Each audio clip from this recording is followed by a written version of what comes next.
बिर्याणी खा. मी fitness professional म्हणून तुम्हाला बिर्याणी पण सजेस्ट करेल. तर बीटने वजन वाढतं. साधं डिटॉक्स ड्रिंक आहे. हं. त्याच्यामध्ये ते मेटाबॉलिझम पण तुम्हाला बूस्ट करेल. वेट लॉससाठी आणि मसल गेन दोन्हीसाठी ते तुम्हाला फायदेशीर ठरेल. योग्य प्रमाणात पाणी पिणं हे जिमसाठी किती महत्वाचं आहे? किंवा ते पाणी पिलं म्हणून मला काय आरोग्याची फिगर मेंटेन आहे, हं, हं, हं. असं मला पर्सनली नाही वाटत. स्वतःच त्याला रिप्लेस करू शकतं का? किंवा ते तितकं होऊ शकतं का त्याचं? प्री वर्कआउट मील काय घ्यायला पाहिजे? बट वेट लॉससाठी तुम्ही चीज क्यूब अलाउड आहे. रॉ हं. चीज आणि प्रोटीन्स कोणत्या प्रकारचं एनर्जी देत नाही. पण तसं बघायला गेलं तर जॉन एब्राहिम असेल, सोनू सूद असेल, हे लोकं प्युअर व्हेज खाऊन फिटनेस आहे आणि IFSS आहे माहिती ते आहे तुम्हाला. फक्त सेलिंगची गॅरंटी घेतं, की तू सेल हं. करू शकतो. तुझ्या बॉडीत जे काय होईल किंवा काय त्याला त्याची जबाबदार नाही. जबाबदारी त्याची घेत नाही. जबाबदारी घेत नाहीये. म्हणजे 16-16, 15-15 वर्षाची मुलं पण प्रोटीन घेतायत. तर ते घेणं किती योग्य आहे आणि त्यानी बॉडीवरती काय इफेक्ट पडतो? प्रियंका चोपडामध्ये मेरी कॉम वगैरे मूव्ही आला होता. 21 दिवसात वेट लॉस केला. तो हं, पण 10 किलो, 11 किलो. बरोबर. हे यांचे मोटिव्हेशन्स आहेत. इन्फ्लुएन्सर आहे सोशल मीडियाचे हं, आणि त्यांनी सांगितलंय फक्त तो एक डिबेटचा विषय झाला असेल हं, किंवा काही असेल. पण मला असं वाटत नाही, की पर्सनली आवर्जून कोणी सत्तू ट्राय केलेलं आहे. लेझीनेस कमी होऊ शकतो. सो मोटिव्हेशन जे आहे हं, ते एक आहे, की तुम्ही जोपर्यंत ठरवत नाही, तुम्ही हं, म्हणजे आपण सगळेच, की जोपर्यंत ठरवत नाही, तोपर्यंत नाही येणार आहे. हं, आणि हे ठरवलं एकदा आणि जर असे अडथळे येत असतील, तर मी हं, काही सांगितलं त्या रेमेडीजचा वापर तुम्ही नक्की करा. ह्या स्मॉल स्टेप्स ज्या आहेत, हं, ह्या जर ठेवल्या, तर तुम्हाला नक्की त्याचं म्हणजे डिसिप्लिन काहीच वाटणार नाही तुम्हाला. हं. जिम हा एक तुमच्या आयुष्याचा भाग बनून जाईल. या सगळ्याचं परत फिरून येतं डायटवरती आणि व्यायामावर. ती 70 इयर्सची महिला 100 केजीने डेडलिफ्ट करते. हो, बघितलंय मी त्यांचं बघितलंय. Viral reel. सो ही पॉवर वर्कआउटची आहे. पण महिलांनी करावाच व्यायाम. जर ह्या सगळ्या स्टेज ज्या आहेत लाईफच्या मी आता ज्या हं, एक्सप्लेन केल्या, त्या जर हसत घालवायच्या असतील, तर तुम्ही नक्की व्यायाम आणि योग्य आहार केलात. जिम म्हणजे फिजिकल हेल्थ हं, आणि मेंटल हेल्थ डिरेक्टली रिलेट करते तुमच्या ब्रेनला. तर विटॅमिन्स आणि मिनरल्स त्याच्यासाठी वेगळे सप्लिमेंट्स घ्यायची गरज नाहीये. हं. पण डेफिशियन्सी असेल, तर तुम्ही पिल नक्की खा. किंवा जिम मला जॉइन करायचं बिगिनर आहे मी, तर मी कुठल्या ब्लड टेस्ट किंवा कुठला टेस्ट करायला पाहिजे? तर हेल्दी चीट मील ऑप्शन काय आहे? किंवा चीट मील करायची गरज का पडते? नमस्कार, मी सोनम. तुम्ही पाहताय महाराष्ट्र जागरण. मंडळी, हिवाळा आलाय. हिवाळा आल्यानंतर आपण फिटनेस असेल, डायट असेल, डिसिप्लिन असेल, या तिन्ही गोष्टींची आपली खरी परीक्षा सुरू होते आणि आजचा जो पॉडकास्ट आहे तो विशेष असणार आहे, कारण की आज आपण विंटर फिटनेसबद्दल पॉडकास्टमध्ये बोलणार आहोत. माझ्यासोबत या विषयावर बोलण्यासाठी स्टुडिओमध्ये आहेत मयूर सरोदे सर. सर, खूप खूप स्वागत आहे तुमचं महाराष्ट्र जागरणमध्ये. सर फिटनेस एक्सपर्ट आहे. एकंदरीत सर, पावसाळ्यानंतर जसे बेडूक बाहेर निघतात, तसंच हिवाळा जसा येतो, तसं जिम प्रेमी आणि फिटनेस फ्रीक लोकं घराच्या बाहेर निघतात. तर हिवाळा आणि फिटनेस याचं काय समीकरण आहे आणि हे किती महत्वाचं आहे? अ, याच्यामध्ये मॅडम तुम्ही अगदी बरोबर बोललात. जसं बेडकं निघतात बाहेर, तसे निघतात. कारण पहिलं मी ॲज अ फिटनेस एक्सपर्ट हे सांगेल सर्वप्रथम, की हिवाळाच महत्त्वाचा असं काही नाही. पण आता हिवाळा चालू आहे. बरेच लोकं करतायत. त्यांना नक्की आपण हेल्प करूया. सो हिवाळा इम्पोर्टंट काय? एकतर वातावरण गार आहे ह्याच्यामध्ये आणि पहिल्यापासून लोकांची मेंटॅलिटी की म्हणजे पणापासून आपण बघत आलोय, की व्यायाम करण्याची योग्य वेळ कोणती आहे? तर ती सकाळची. राइट. सकाळची काय तर गारवा असतो. राइट. त्यामुळे आणि हिवाळ्यामध्ये करण्याचं कारण काय आहे, की हिवाळ्यामध्ये मेटाबॉलिझम बूस्ट होतं. मेटाबॉलिझम बूस्ट होणे म्हणजे काय, की ऑटोमॅटिकली भूक लागते. सो लोकांना त्यांचा फिटनेस गोल जो आहे, तो अचीव्ह करण्यामध्ये नॅचरली सुद्धा मदत मिळते. सो वेट लॉस करायचा असेल किंवा मसल गेन करायचं असेल, तर ह्याच्यामध्ये निसर्ग तुमच्या सोबत आहे. जे वेदर आहे आपलं, ते तुमच्या सोबत आहे. त्यामुळे बऱ्यापैकी लोकं कळत-नकळत हिवाळा चूज करतात आणि चांगले रिझल्ट सुद्धा हिवाळ्यात मिळतात. सो अ, मी असं ऐकलेलं आहे, की हिवाळ्यात वेट गेन करायला पण हेल्प होते. तर त्यामागे कुठले सायंटिफिक कारणं आहेत आणि त्यासाठी काय करायला पाहिजे जर कोणाला वेट गेन करायचं असेल तर? वेट गेन मी आता जसं सांगितलं तुम्हाला, की मेटाबॉलिझम बूस्ट होतं तुमचं. हं, तर भूक ऑटोमॅटिकली लागते. हिवाळ्यामध्ये वातावरण गार असल्यामुळे काय होतं, हं, तहान कमी लागते. आपण पाणी पीत नाही. हं, आणि पाणी पीत नसल्यामुळे काय होतं, कंटिन्युअसली तुमचं स्टमक जे आहे ते एम्प्टी असतं. म्हणजे हं, लॉजिकल रिझन सांगतो तुम्हाला आधी. आणि मग त्याच्यामध्ये काय होतं, की आपल्याला भूक ऑटोमॅटिकली लागते हं, चांगली आणि भूक लागल्यामुळे आपण व्यवस्थित आहार घेतो. हं, आणि याचा समतोल जर तुम्ही व्यायामासोबत साधला, तर हं. नक्कीच तो रिझल्ट द्यायला तुम्हाला मदत करतो. तर लॉजिकल हे एक रिझन आहे त्याचं. आणि हिवाळ्यामध्ये दिवस छोटा असतो. हं. गारवा लगेचच पसरतो. त्यामुळे ह्याचं स्वेटिंगचं इरिटेशन होणं किंवा लेझीनेस म्हणजे गरम असेल वातावरण, हं. तर इतकी इच्छा होत नाही. म्हणजे माणूस शरीराने पण आणि मेंटली पण थकून गेलेला असतो. डिहायड्रेशनचे प्रॉब्लेम्स वगैरे जे होतात, ते प्रॉब्लेम्स होत नाही. त्यामुळे ती एक आतून एनर्जी जी असते किंवा सेल्फ मोटिव्हेशन आपण पहिल्यांदाच हां. बोललो, की मेंटली हिवाळ्यात आहे. बरोबर. सो हे सगळं एकत्र जुळून येतं हं. आणि मग चांगले रिझल्ट्स भेटतात. हिवाळ्यात एकंदरीत काय होतं, की हिवाळ्यामध्ये जेव्हा आपण जिम करायला जातो तेव्हा आळस पण येतो. तर जिमसाठी डिसिप्लिन, कन्सिस्टन्सी किती महत्त्वाची आहे आणि ती मेंटेन कशी करायची? हां. याच्यामध्ये मॅडम कन्सिस्टन्सी हा भाग जो आहे, हा प्रत्येकच गोष्टीमध्ये इम्पोर्टंट असतो. हं. राइट. मला वाटतं उसेन बोल्टबद्दल तुम्ही ऐकलं असेल. हो. 3 मिनिटाच्या स्पर्धेसाठी हं. 7 वर्ष प्रॅक्टिस केली बापरे! आणि त्यावेळेस त्यांनी तो गोल्ड मेडल घेतला. हं. ठीक आहे. बरेच लोक असे असतात, जे आमच्याकडे जिममध्ये पण येतात. त्यांना लगेच दुसऱ्या दिवशी रिझल्ट हवा आहे. हं. सो लगेचच मिळेल किंवा म्हणजे साधा एक विचार जर तुम्ही केला, की हं. तुम्हाला वेट गेन करायचंय किंवा तुम्हाला वेट लॉस करायचा आहे. तर तो किती दिवसापासून कन्सिस्टंट आहे. हं. ठीक आहे. एक हा पॉइंट ऑफ व्ह्यू आधी बोलूया आपण. जर तो वर्षानुवर्ष तसाच आहे, हं. स्टेबल आहे. सो तो वेळ थोडासा घेणार. आणि परत मग ती कन्सिस्टन्सी ब्रेक करण्यासाठी जिमची कन्सिस्टन्सी किंवा व्यायाम करण्याची कन्सिस्टन्सी तुम्हाला ठेवावी लागणार. ती कशी हे करायची मेंटेन ठेवायची, डिसिप्लिन कसं आणायचं स्वतःमध्ये. त्यासाठी म्हणजे एक फनी वेनी पण मी तुम्हाला उत्तर देतो. सायंटिफिकली पण सांगतो. फनी हं. वेमध्ये कसं, की जिममध्ये आता कसं आहे ट्रेंड भरपूर आहे. हो. बरोबर जिमचा ट्रेंड. Instagram रील करावं लागतात ट्रेंडनुसार. सो ट्रेंडमध्ये तुम्ही त्या Instagramच्या हां. रील्समध्ये पाहिलं असेल, की म्हणजे साधं म्हणजे मी ज्यावेळेस जिम करायचो ना, त्यावेळेस हं. मला माहिती आहे मी 6 दिवस एकच ट्रॅक पॅन्ट वापरायचो. तर आता लोक स्पेशली शॉपिंग करतात हो. आणि ते ट्राय करून म्हणजे बघण्यासाठी जिममध्ये हं. आणि ते फिट येण्यासाठी बरेच लोकं असतात ज्यांना माहिती असतं म्हणजे चॅलेंज घेतात, की आता या जॅकेटमध्ये पोट दिसतंय, हे नाही दिसायला पाहिजे इतक्या ह्याच्यात. तर हं. छोटे-छोटे म्हणजे सेल्फ मोटिव्हेशन्स जे हं, आहेत, हं, हं. हे मी फनी-वेनी सांगितलं तुम्हाला, की ते असतं. तर सायंटिफिकली जर तुम्हाला सांगायचं, तर थंडीमध्ये काय होतं, एकतर लेझीनेस खूप असतो हं. लोकांमध्ये. तो लेझीनेस का असतो? बरेच हार्मोन्स आहेत आपल्या बॉडीमध्ये, हं. ह्युमन बॉडीमध्ये. त्याच्यापैकी मूड स्विंग करणारा हार्मोन जो असतो, हो. तो डिस्टर्ब असतो. म्हणजे बऱ्यापैकी हार्मोनल इम्बॅलन्स होतात, मूड स्विंग्स होतात, राइट? हं. सो ते एक कारण असतं, की तुम्हाला काहीच करूशी वाटत नाही. आळशी म्हणजे कधीही लेझीनेस असतो. सकाळी म्हणजे तुम्हालाही माहिती असेल, की बेडमधून बाहेरच निघूशी नाही वाटत. हां. ब्लँकेट सोडा वाटत ब्लँकेट नाही सोडावंच नाही विंटरमध्ये. वाटत. बरोबर. पण म्हणजे रात्री ठरवलेलं असतं. रात्री हं. स्वप्न पाहिलेलं असतं जिममध्ये सकाळी जाऊन काय-काय करणार आहे किंवा व्यायाम काय-काय करणार हं. आहे. तर तो हार्मोन जर तुम्हाला असा ठेवायचा असेल, की तो तुम्हाला हसवेलच. म्हणजे तुम्हाला लेझीनेस नाही फील करून हं. देणार, आळशी नाही वाटणार किंवा नेहमी तुम्ही एनी गिव्हन टाईम एक चांगल्या एनर्जीमध्ये असाल. तर बऱ्याच रेमेडीज आहेत, ज्या मी तुम्हाला सांगतो. जसं की गरम बॉडीला ठेवणारे जे छोटे-छोटे पदार्थ आहेत. ते पदार्थ जर तुम्ही दिवसाची सुरुवात केली. हं. फॉर एक एक्झाम्पल म्हणजे? हां, एक्झाम्पलसाठी तुम्हाला एक ड्रिंक सांगतो. साधं डिटॉक्स ड्रिंक आहे. हं. त्याच्यामध्ये ते मेटाबॉलिझम पण तुम्हाला बूस्ट करेल. वेट लॉससाठी आणि मसल गेन दोन्हीसाठी ते तुम्हाला फायदेशीर ठरेल. ओके.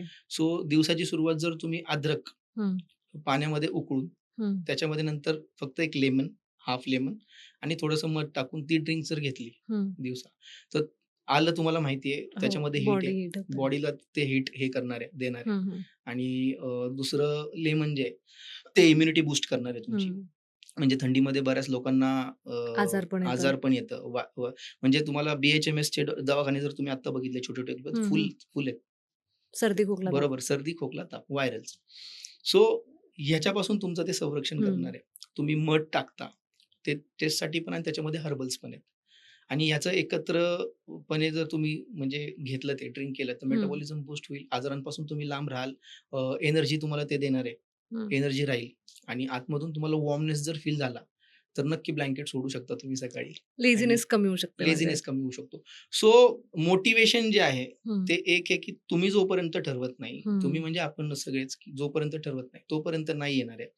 हं. आणि हे ठरवलं एकदा आणि जर असे अडथळे येत असतील, तर मी हं. काही सांगितलं त्या रेमेडीजचा वापर तुम्ही नक्की करा. त्याचा 100% फायदा होणार. जिमसाठी कन्सिस्टन्सी खूप मॅटर करते असं तुम्ही मला सांगितलं. पण अशा कुठल्या 3 सवयी आहेत ज्या लावल्यानंतर कन्सिस्टन्सी बूस्ट होऊ शकते? की त्या केल्या तर माणूस जिमसाठी कन्सिस्टंट राहू शकतो? सगळ्यात पहिल्यांदा हं. एक हॅबिट फॉर्मेशन बद्दल तुम्ही ऐकलं असेल, हो. राइट? तर एक निश्चय तुम्ही करा, की ॲट लीस्ट 21 दिवस मला काही करून जिममध्ये जायचंच आहे. हं. ठीक आहे? आणि जिमसाठी टायमिंग नका ठरवू, की मी सकाळीच उठेल आणि सकाळीच जाईल. हं. याने काय होतं, जर सकाळचं मिस झालं, हं. तर ऑलरेडी तुम्ही ब्रेनला सांगून ठेवलेलं आहे, हं. की मला सकाळीच जायचं होतं, ते मिस झालंय. मग तुम्ही संध्याकाळी नाही जात. हं.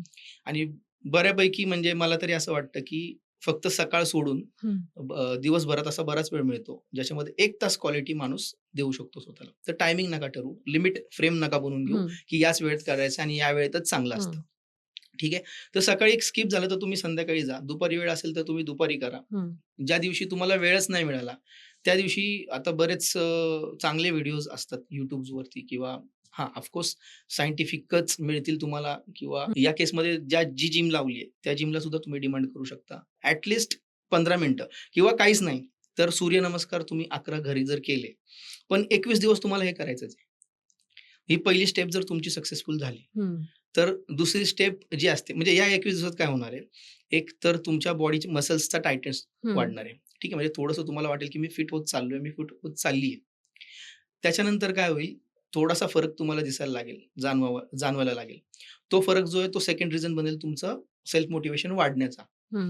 सो असं करून तुम्ही एक 90 डेजचा स्टँडर्ड पिरियड ठरवला आणि छोट्या-छोट्या ह्या स्मॉल स्टेप्स ज्या आहेत, हं. ह्या जर ठेवल्या, तर तुम्हाला नक्की त्याचं म्हणजे डिसिप्लिन काहीच वाटणार नाही तुम्हाला. हं. जिम हा एक तुमच्या आयुष्याचा भाग बनून जाईल. हं. त्यासाठी डिसिप्लिन पाहिजे किंवा सेल्फ मोटिव्हेशन पाहिजे असं नाही राहणार. ते तुमच्या रुटीनमध्ये येऊन जाईल. बरोबर. जसं आता तुम्ही मला बोलले, की कन्सिस्टन्सी महत्त्वाची आहे. पण लहानपणापासून आमची आई एक वाक्य म्हणते, की कितीही तुम्ही वर्कआउट करा, जोपर्यंत खात-पीत नाही तोपर्यंत अंगाला लागत नाही. म्हणजे जिमसाठी डायट पण तितकाच महत्त्वाचा आहे. 100% तर आता एकंदरीत आपण जेव्हा हिवाळा म्हटल्यानंतर पाणी कमी पिलं जातं, तर त्याच्या मागे कारणं काय असतात? किंवा योग्य प्रमाणात पाणी पिणं हे जिमसाठी किती महत्त्वाचं आहे? ओके. जिमसाठीच योग्य प्रमाणे पाणी पिणं हे तर नाहीच आहे आणि हं. जसं तुम्ही म्हटलात, की लहानपणापासून तुम्ही ऐकत आलायत, की आई सांगते आणि शाळेत पण इव्हन हो. सांगायचे, की आपली बॉडी जी आहे ती 72% बनलेली वॉटरनी आहे. हं. तुम्ही वॉटर प्या. तर याच्यामध्ये 2 गोष्टी आहेत. एक म्हणजे की 72% जर बॉडी वॉटरनीच बनलेली आहे, हं. तर मग का प्यायचं पाणी? हो. ऑलरेडी तेवढं आहे. बरोबर? दुसरं सगळे फिटनेस एक्सपर्ट्स, हं. डॉक्टर सगळे सजेस्ट करतात ॲडल्ट्सला, हं. की तुम्ही दिवसातनं ॲट लीस्ट 4 ते 5 लिटर पाणी प्या. हं, हं, हं. बरोबर? याचं जर कारण तुम्ही विचारलं न्यूट्रिशनिस्टला किंवा डायटिशियन्सला, हं. तर ते तुम्हाला सांगतील, की बॉडीतले जे अनवॉन्टेड टॉक्सिक्स वगैरे जे आहेत, हो. ठीक आहे, डेड टिश्यूज वगैरे जे आहेत किंवा अनवॉन्टेड केमिकल्स जे आहेत, हं. ते बाहेर पडावेत. म्हणून मग तुम्ही तेवढं पाणी प्या. बरोबर? पण मग खरंच इतकी गरज का लागते पाण्याची बॉडीला? हं. म्हणजे मला वाटतं 2 लिटर इनफ नाही होणार का या गोष्टींसाठी? हां, होऊ शकतं. होऊ शकतं. मग 5 बरोबर. लिटर का लागतं? तर याच्यामागे सायंटिफिक रिझन मी सगळ्यांना सांगतो. तुम्हाला सांगतो, की बॉडी आपल्या बॉडीमध्ये जे प्रोडक्शन्स आहेत, हं. सिस्टम्स ज्याला म्हणतो आपण, हं, हं. त्याच्यामध्ये 5 जबाबदाऱ्या ज्या आहेत त्या पाण्यावर आहेत. कुठल्या? तर ती एक सगळ्यात महत्त्वाचं म्हणजे ट्रान्सपोर्टेशन. हं. ट्रान्सपोर्टेशन म्हणजे काय, की म्हणजे रक्तापासून आपल्या सगळ्या जसं मी अनवॉन्टेड गोष्टी पण सांगितल्या, त्यांना आपल्या बॉडीच्या ड्रेनेज लाईन्सपर्यंत नेऊन त्यांना बाहेर आणि रक्तप्रवाह मेंटेन ठेवणं, या हं. सगळ्यांचं जे काम आहे, ती पहिली जबाबदारी हं. पाण्याची. हं. दुसरी जबाबदारी पाण्याची, तुमच्या बॉडीचं ल्युब्रिकेशन हं. म्हणजे जे जॉइंट्स वगैरे आहेत आपल्या बॉडीचे, हं. त्या जॉइंट्समध्ये फ्लुइड्स जे आहेत, हं. त्याचं प्रमाण राखून ठेवणं. म्हणजे तुम्हाला जर डिहायड्रेशन, क्रॅम्प्स असे प्रॉब्लेम्स टाळायचे असतील हं, हं. बॉडीमध्ये, तर ते एक काम करतं ल्युब्रिकेशनचं. थर्ड आहे टेम्परेचरला मेंटेन करणं. सो तुमच्या बॉडीचं जे टेम्परेचर आहे, हं. ते रूम टेम्परेचरला मिळून आणण्यासाठी मिळून 2 गोष्टी. आणण्यासाठी. एक तर फॅट्स तर असतातच. बट डिहायड्रेशन असेल तर त्याचं योगदान कमी होतं. हं. त्यामुळं बॉडीचं टेम्परेचर जे आहे, ते जुळवून घेण्याचं बॉडी टेम्परेचर त्याचं एक काम तुमचं वॉटर करतं आणि नियमन करणं बॉडीचं बॉडीमध्ये. हं. ते एक काम आहे, जबाबदारी आहे, जे पाण्यावरती आहे, हं. की बॉडीच्या नियमन म्हणजे रक्तप्रवाह जो आहे आपला, तो किती हां. असायला पाहिजे. ठीक आहे. आणि काही गोष्टी असतात ज्या अनवॉन्टेड हं, केमिकल्स हं, हं. जे म्हणजे फॅट सोबत बॉडीमध्ये राहतं. ठीक आहे. बरोबर. तर ते नाही राहावं. अनवॉन्टेड जेवढ्या गोष्टी आहेत, त्या हं. सगळ्या निघून जाव्या बॉडीमधून. त्यासाठी आहे. आणि बरेचसे असे सेपरेशन्स आहेत. म्हणजे आता तुम्ही जर बघितलं तर तुमच्या डोळ्यामध्ये थोडासा ओलावा आहे. हं. बरोबर? हां. स्किनमध्ये पण तुम्ही बघितलं असेल ड्राय ड्राय स्किनवाले हो. लोक बघितले असाल तुम्ही, राइट? हं, हं, हं. असे लोक आहेत ज्यांनी मेकअप नाही केला किंवा काहीच नाही तरी ग्लो आहे त्यांच्या चेहऱ्यावरती. हं. बरोबर? बरोबर. तर अशा ड्रायनेस आला की बऱ्याच गोष्टी येतात. म्हणजे हं. डेड स्किनचं प्रमाण वाढणं, डॅन्ड्रफचे प्रमाण वाढणं, बऱ्याच हं, गोष्टी आहेत. हं. सो हे सगळं जे आहे नियमन, त्या सगळ्या गोष्टी वॉटर करतात. तर ह्या सगळ्या जबाबदाऱ्या पाण्यावर आहेत. मग ते 2 लिटरमध्ये नाही पुरत. 2 लिटरमध्ये अनवॉन्टेड जे रसायनं आहेत ते हां, बाहेर ते निघू पडण्यासाठी ठीक आहे. शकतात. पण बाकीच्या ज्या सगळ्या गोष्टी मी आता सांगितल्या, त्या प्रत्येकाचं सेपरेशन आहे आणि हां. ते काम पाणी करतं. आता आपण जे बोललो ते नॉर्मल पाण्याबद्दल बोललो. पण जर तुम्ही एक ऑब्झर्व्ह केलं असेल तर मलाइका अरोरा असेल किंवा सेलिब्रिटी असेल ते ब्लॅक वॉटर पितात किंवा डिटॉक्स वॉटर पितात. तर ते काय आहे आणि सर्वसाधारण लोकांना ते परवडतं का? म्हणजे त्याचं विराट कोहली एक आहे, की तो कुठून तरी येस. यूएसवरून अफोर्ड करून तो पाणी पितो. तर ते काय आहे आणि ते सर्वसामान्य लोकांसाठी महत्वाचं आहे का? सेलिब्रिटी जे पाणी पितात ते? मॅडम मला सांगा, एक तुम्हाला प्रश्न विचारतो. तुम्ही बिसलरी पिता हं. आणि साधं पाणी पिता. त्याच्यामध्ये तुम्हाला कधी काय फरक जाणवलाय का? नाही. किंवा तुम्ही ब्लॅक वॉटर ट्राय केलंय कधी? नाही, नाही, नाही. कधीच नाही. हां. ट्राय करून बघा तुम्हाला. हं. असा जास्ती नाही फरकच जाणवणार नाही तुम्हाला. थोडीशी टेस्ट मे बी वेगळी लागेल. ते पण प्रत्येकाला नाही टेस्ट वेगळी लागेल. कोणाला ते हं. पाणी पिलं तेच वाटतंय. हं. सो मिनरल्सचं प्रमाण जे असतं ना पाण्याचं, हं. ते कमी जास्त करून त्याची ॲडव्हर्टाइज करून जर तो म्हणजे लोकांचे विकतात. पॉइंट ऑफ व्ह्यूज आहेत, विकतात, सेलिब्रिटीज आहेत. सो ते पाणी पिलं म्हणून ते फिट राहतायत किंवा ते हं. पाणी पिलं म्हणून मलायका अरोराची फिगर मेंटेन्ड आहे. हं, हं, हं. असं मला पर्सनली नाही वाटत. हां, ब्लॅक वॉटरचे काही फायदे आहेत, ज्याच्यामध्ये खूप ॲसिडचं प्रमाण बॉडीमध्ये जास्ती असेल. हं. एखाद्या व्यक्तीला सारखी-सारखी ॲसिडिटी होतीये. हं. सो त्या केसमध्ये मी सजेस्ट करेल त्यांना, की तुम्ही ब्लॅक वॉटर घ्या. बट कायम जसं यूएसवरनं इम्पोर्टच करायचं आणि म्हणजे त्या पाण्याशिवाय पाणीच नाही प्यायचं. इतकं नेसेसरी ते मला नाही वाटत. ओके. ठीक आहे. हां. ब्लॅक वॉटरला काही होम रेमेडी आहे का? किंवा कुठलं डिटॉक्स वॉटर त्याला रिप्लेस करू शकतं का? किंवा ते तितकं होऊ शकतं का त्याचं? ब्लॅक वॉटरला रेमेडी अशी एक्झॅक्टली ब्लॅक वॉटर नाहीये. हं. बट स्टिल मी सांगेल तुम्ही जर हेल्थ कॉन्शियस आहात हं. आणि तुम्हाला जर भीती आहे, की तुम्हाला पाण्यामुळे म्हणजे जसं सीझन चेंज होतं, जसं हं. पावसाळ्यामध्ये पाण्यात हं. इन्फेक्शन्स वगैरे होतात. हं. साधं मॅडम तुम्ही घरात उकळून बॉईल करा पाणी आणि बॉईल करून प्या. तुमचं एकच आहे म्हणजे ॲट द एंड काय आहे, की पाण्यामुळे काही हे नाही व्हावं. दुसरं पाण्याने काहीतरी रिझल्ट्स मिळावे. राइट? तर पाण्याने दोन्ही रिझल्ट्स मिळतील तुम्हाला. हं. एक हं. तुमचं मेटाबॉलिझम वाढणार आहे. कारण गरम पाणी जर पिलात हं. बॉईल करून, तर आपल्या बॉडीमध्ये जे ड्रेनेज सिस्टम आहे, हं. त्याचे जे ब्लॉकेजेस असतात, गरम पाणी ते ब्लॉकेजेस क्लीन करतं कळतो. आणि तुमचा कोठा व्यवस्थितपणे साफ होतो. मेटाबॉलिझम बूस्ट होतं. हं. मेटाबॉलिझम जर बूस्ट झालं, हं. तर तुम्ही जे खाताय ते पचतं. कारण मेटाबॉलिझम तुमचा हाय आहे आणि जे पचलं, तर मग फॅट साठतच नाहीये बॉडीमध्ये.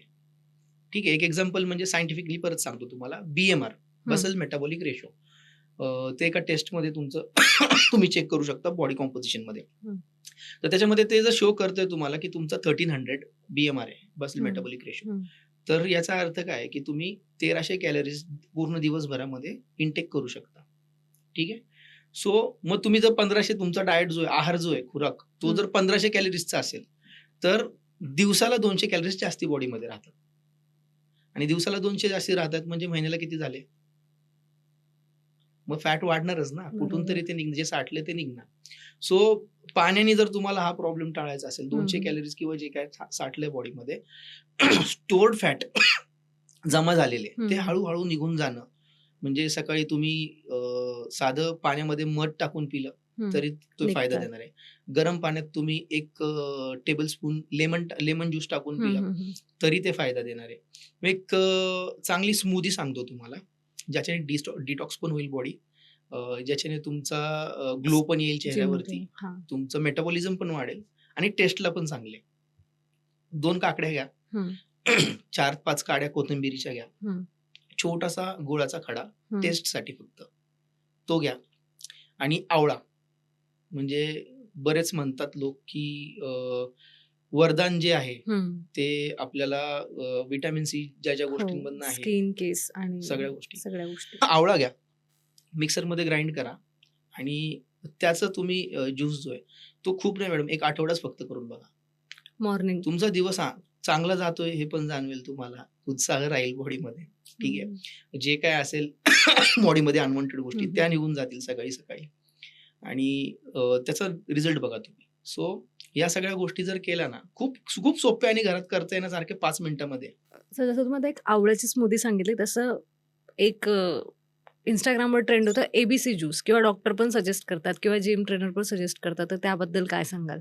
हो, नक्की ते फायदा देतं. कारण एबीसी ज्यूस जो आहे, हं. त्याच्यामध्ये तुम्हाला हे पण मिळणार आहे, फायबर्स पण मिळणार आहेत. फायबर्स म्हणजे हे जे हं. आहे बीटरूट आहे. हं, हं, हं. त्याच्यातनं तुम्हाला फायदा मिळणार आहे. त्याच्यातनं व्हिटॅमिन्स पण मिळणार आहेत तुम्हाला. ॲपल जे आहे, त्याच्यातनं व्हिटॅमिन्स पण मिळणार आहेत. आणि कॅरट. कॅरट जे आहे त्याच्यामधनं पण तुम्हाला फायबर्स पण मिळतील. डोळ्याच्या हेल्थसाठी पण चांगलं आहे, हायड्रेशनसाठी पण चांगलं आहे. सो त्याचा फायदा मिळेल. बट मी एक म्हणजे थोडंसं त्याला स्पेसिफाईड करतो. स्पेसिफिकेशन त्याचं असं आहे, की जर अपचन वगैरे प्रॉब्लेम हं. असतील, तर त्याच्यामध्ये शक्यतो बीटरूट नाही घेत. ठीक आहे. किंवा वजन म्हणजे तुम्ही जर वेट लॉसवर आहात, हं, हं, हं. वेट लॉसच्या एखाद्या प्रोग्रामवर आहात, डाएटवर आहात आणि कळत-नकळत जर तुम्ही तो ज्यूस घेतला, फक्त तुम्हाला हे बेनिफिट्स माहिती आहेत त्याचे. हां. ठीक आहे. तर बीटने वजन वाढतं. म्हणजे बरेच लोकं ओके. काय करतात, सॅलडमध्ये पण बीट हो, टाकतात, हो. राइट? सो आणि मग नंतर त्यांना असं वाटतं, की अरे इतकी मेहनत करतोय, सगळं करतोय, पण मग हं, चुकतंय कुठे? हं. रिझल्ट मिळत नाही. रिझल्ट मिळत नाहीये. सॅलड खातोय मी, पण हं. सॅलडमध्ये मग काही गोष्टी आहेत ज्यानी वजन वाढू शकतं.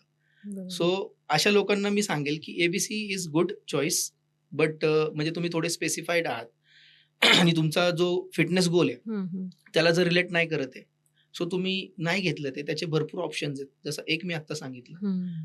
तर तुम्ही तेही करू शकता.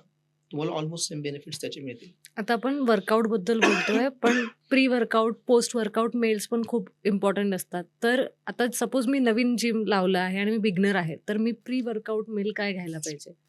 एक्झॅक्टली. प्री वर्कआउट मील जे असतं मॅडम, याच्यामध्ये पण परत 2 गोष्टी आल्या. वेट लॉस आणि हां. Muscle gain. मसल. बरोबर? वर्कआउट करताना कशाची गरज असते? 2 गोष्टींची गरज असते. हं. मला वाटतं एकच सगळ्यांना माहिती आहे, ती एनर्जी. हं. ठीक आहे. बट फक्त एनर्जी नाही, अलर्टनेसची पण गरज असते. ओके. ठीक आहे. सो तुम्हाला जर नैसर्गिक सोर्सेस वापरायचे असतील हं, हं. ह्याच्यासाठी प्री वर्कआउटसाठी, तर ज्यांना मसल गेन करायचा आहे किंवा गेनिंगवर आहेत, हं. ते उकडलेला बटाटा असतो ना, हं. तो घेऊन त्याच्यावरती थोडंसं काळं मीठ म्हणजे हं. आपल्या काळी मिरीचं जे हे पावडर असतं, हं. तेही घेऊ शकतात. आणि त्याच्यामध्येच तुम्ही प्री वर्कआउट गेनिंगला साधं बनाना असतो ना आपला, हं. ते 2 बनाना सुद्धा खाऊ शकता. ज्याच्याने तुमचं आणि अलर्टनेससाठी 1 कप कॉफी म्हणजे कॅफेनच घेतलं पाहिजे असं काही नाहीये. हं. बट कॅफेन जर तुमचं चॉईस असेल, तर पूर्ण दिवसामध्ये 30 एमजी चालतं. ओके. सो 1 पाउच जो असतो हं. कॉफीचा, हं, हं. तेवढा एक तुम्ही जर घेत असाल आणि त्याचा योग्य वापर तुम्हाला करून घ्यायचा असेल, तर तो तुम्ही प्री वर्कआउटमध्ये टाका. सकाळी उठल्या-उठल्या कॉफी घेणं जितकं बेनिफिट तुम्हाला नाही देणार, तितकं हं. प्री वर्कआउटमध्ये देईल. आणि तुम्ही जर वेट लॉसवर आहात, फॅट लॉस करायचा आहे तुम्हाला, हं. 1 कप कॉफी हं. आणि ॲपल हे घेऊ शकता. जर अजून तुम्हाला त्याच्यामध्ये ऑप्शन्स हवे असतील, तर शॉकिंग आहे चीज, चीज क्यूब. ओके. बट वेट लॉससाठी तुम्ही वेट चीज क्यूब लॉससाठी. आणि हां, शॉकिंग मी तेच म्हटलं, बरेचसे ट्रेंड येतात डाएटचे. आता जसं कीटो आला होता, तर कीटोमध्ये चीज अलाउड आहे, रॉ हं. चीज. ठीक आहे. सो चीज क्यूब एखादं आणि कप ब्लॅक कॉफी, हं. शुगर न टाकता तुम्ही घेऊ शकता. तुम्हाला जर टेस्टच हवी असेल, तर टेस्टसाठी तुम्ही म्हणजे शुगर नाही वापरायची आहे, तर बऱ्याच गोष्टी आहेत, जसं हनी टाकू शकता. ठीक आहे. अजून इंटेन्स म्हणजे ज्याला खूपच कॉन्शियस आहे, त्याला हं. हनी पण नाही पाहिजे, तर डायरेक्टली स्टिविया लीव्हज असतात. त्याची 2-3 पानं तुम्ही त्याच्यामध्ये हं, टाकू हं. शकता. टेस्टसाठी. टेस्टच नाहीये पाहिजे, तर ब्लॅक कॉफी डायरेक्टली तुम्ही घेऊ शकता. असे भरपूर ऑप्शन्स आहेत प्री वर्कआउटचे, ज्याच्यामध्ये म्हणजे पीनट बटर सुद्धा येतं. 1 हं. Spoon peanut butter. Bullet coffee मध्ये खूप ट्रेंड चालला मी होता. तेच म्हणत होते bullet coffee, ghee 1 spoon ghee and coffee तो काय प्रकार आहे आणि ते किती हेल्दी आहे? म्हणजे त्याचे काय फायदे आहेत? सेलिब्रिटी खूप फॉलो करतात actually trend.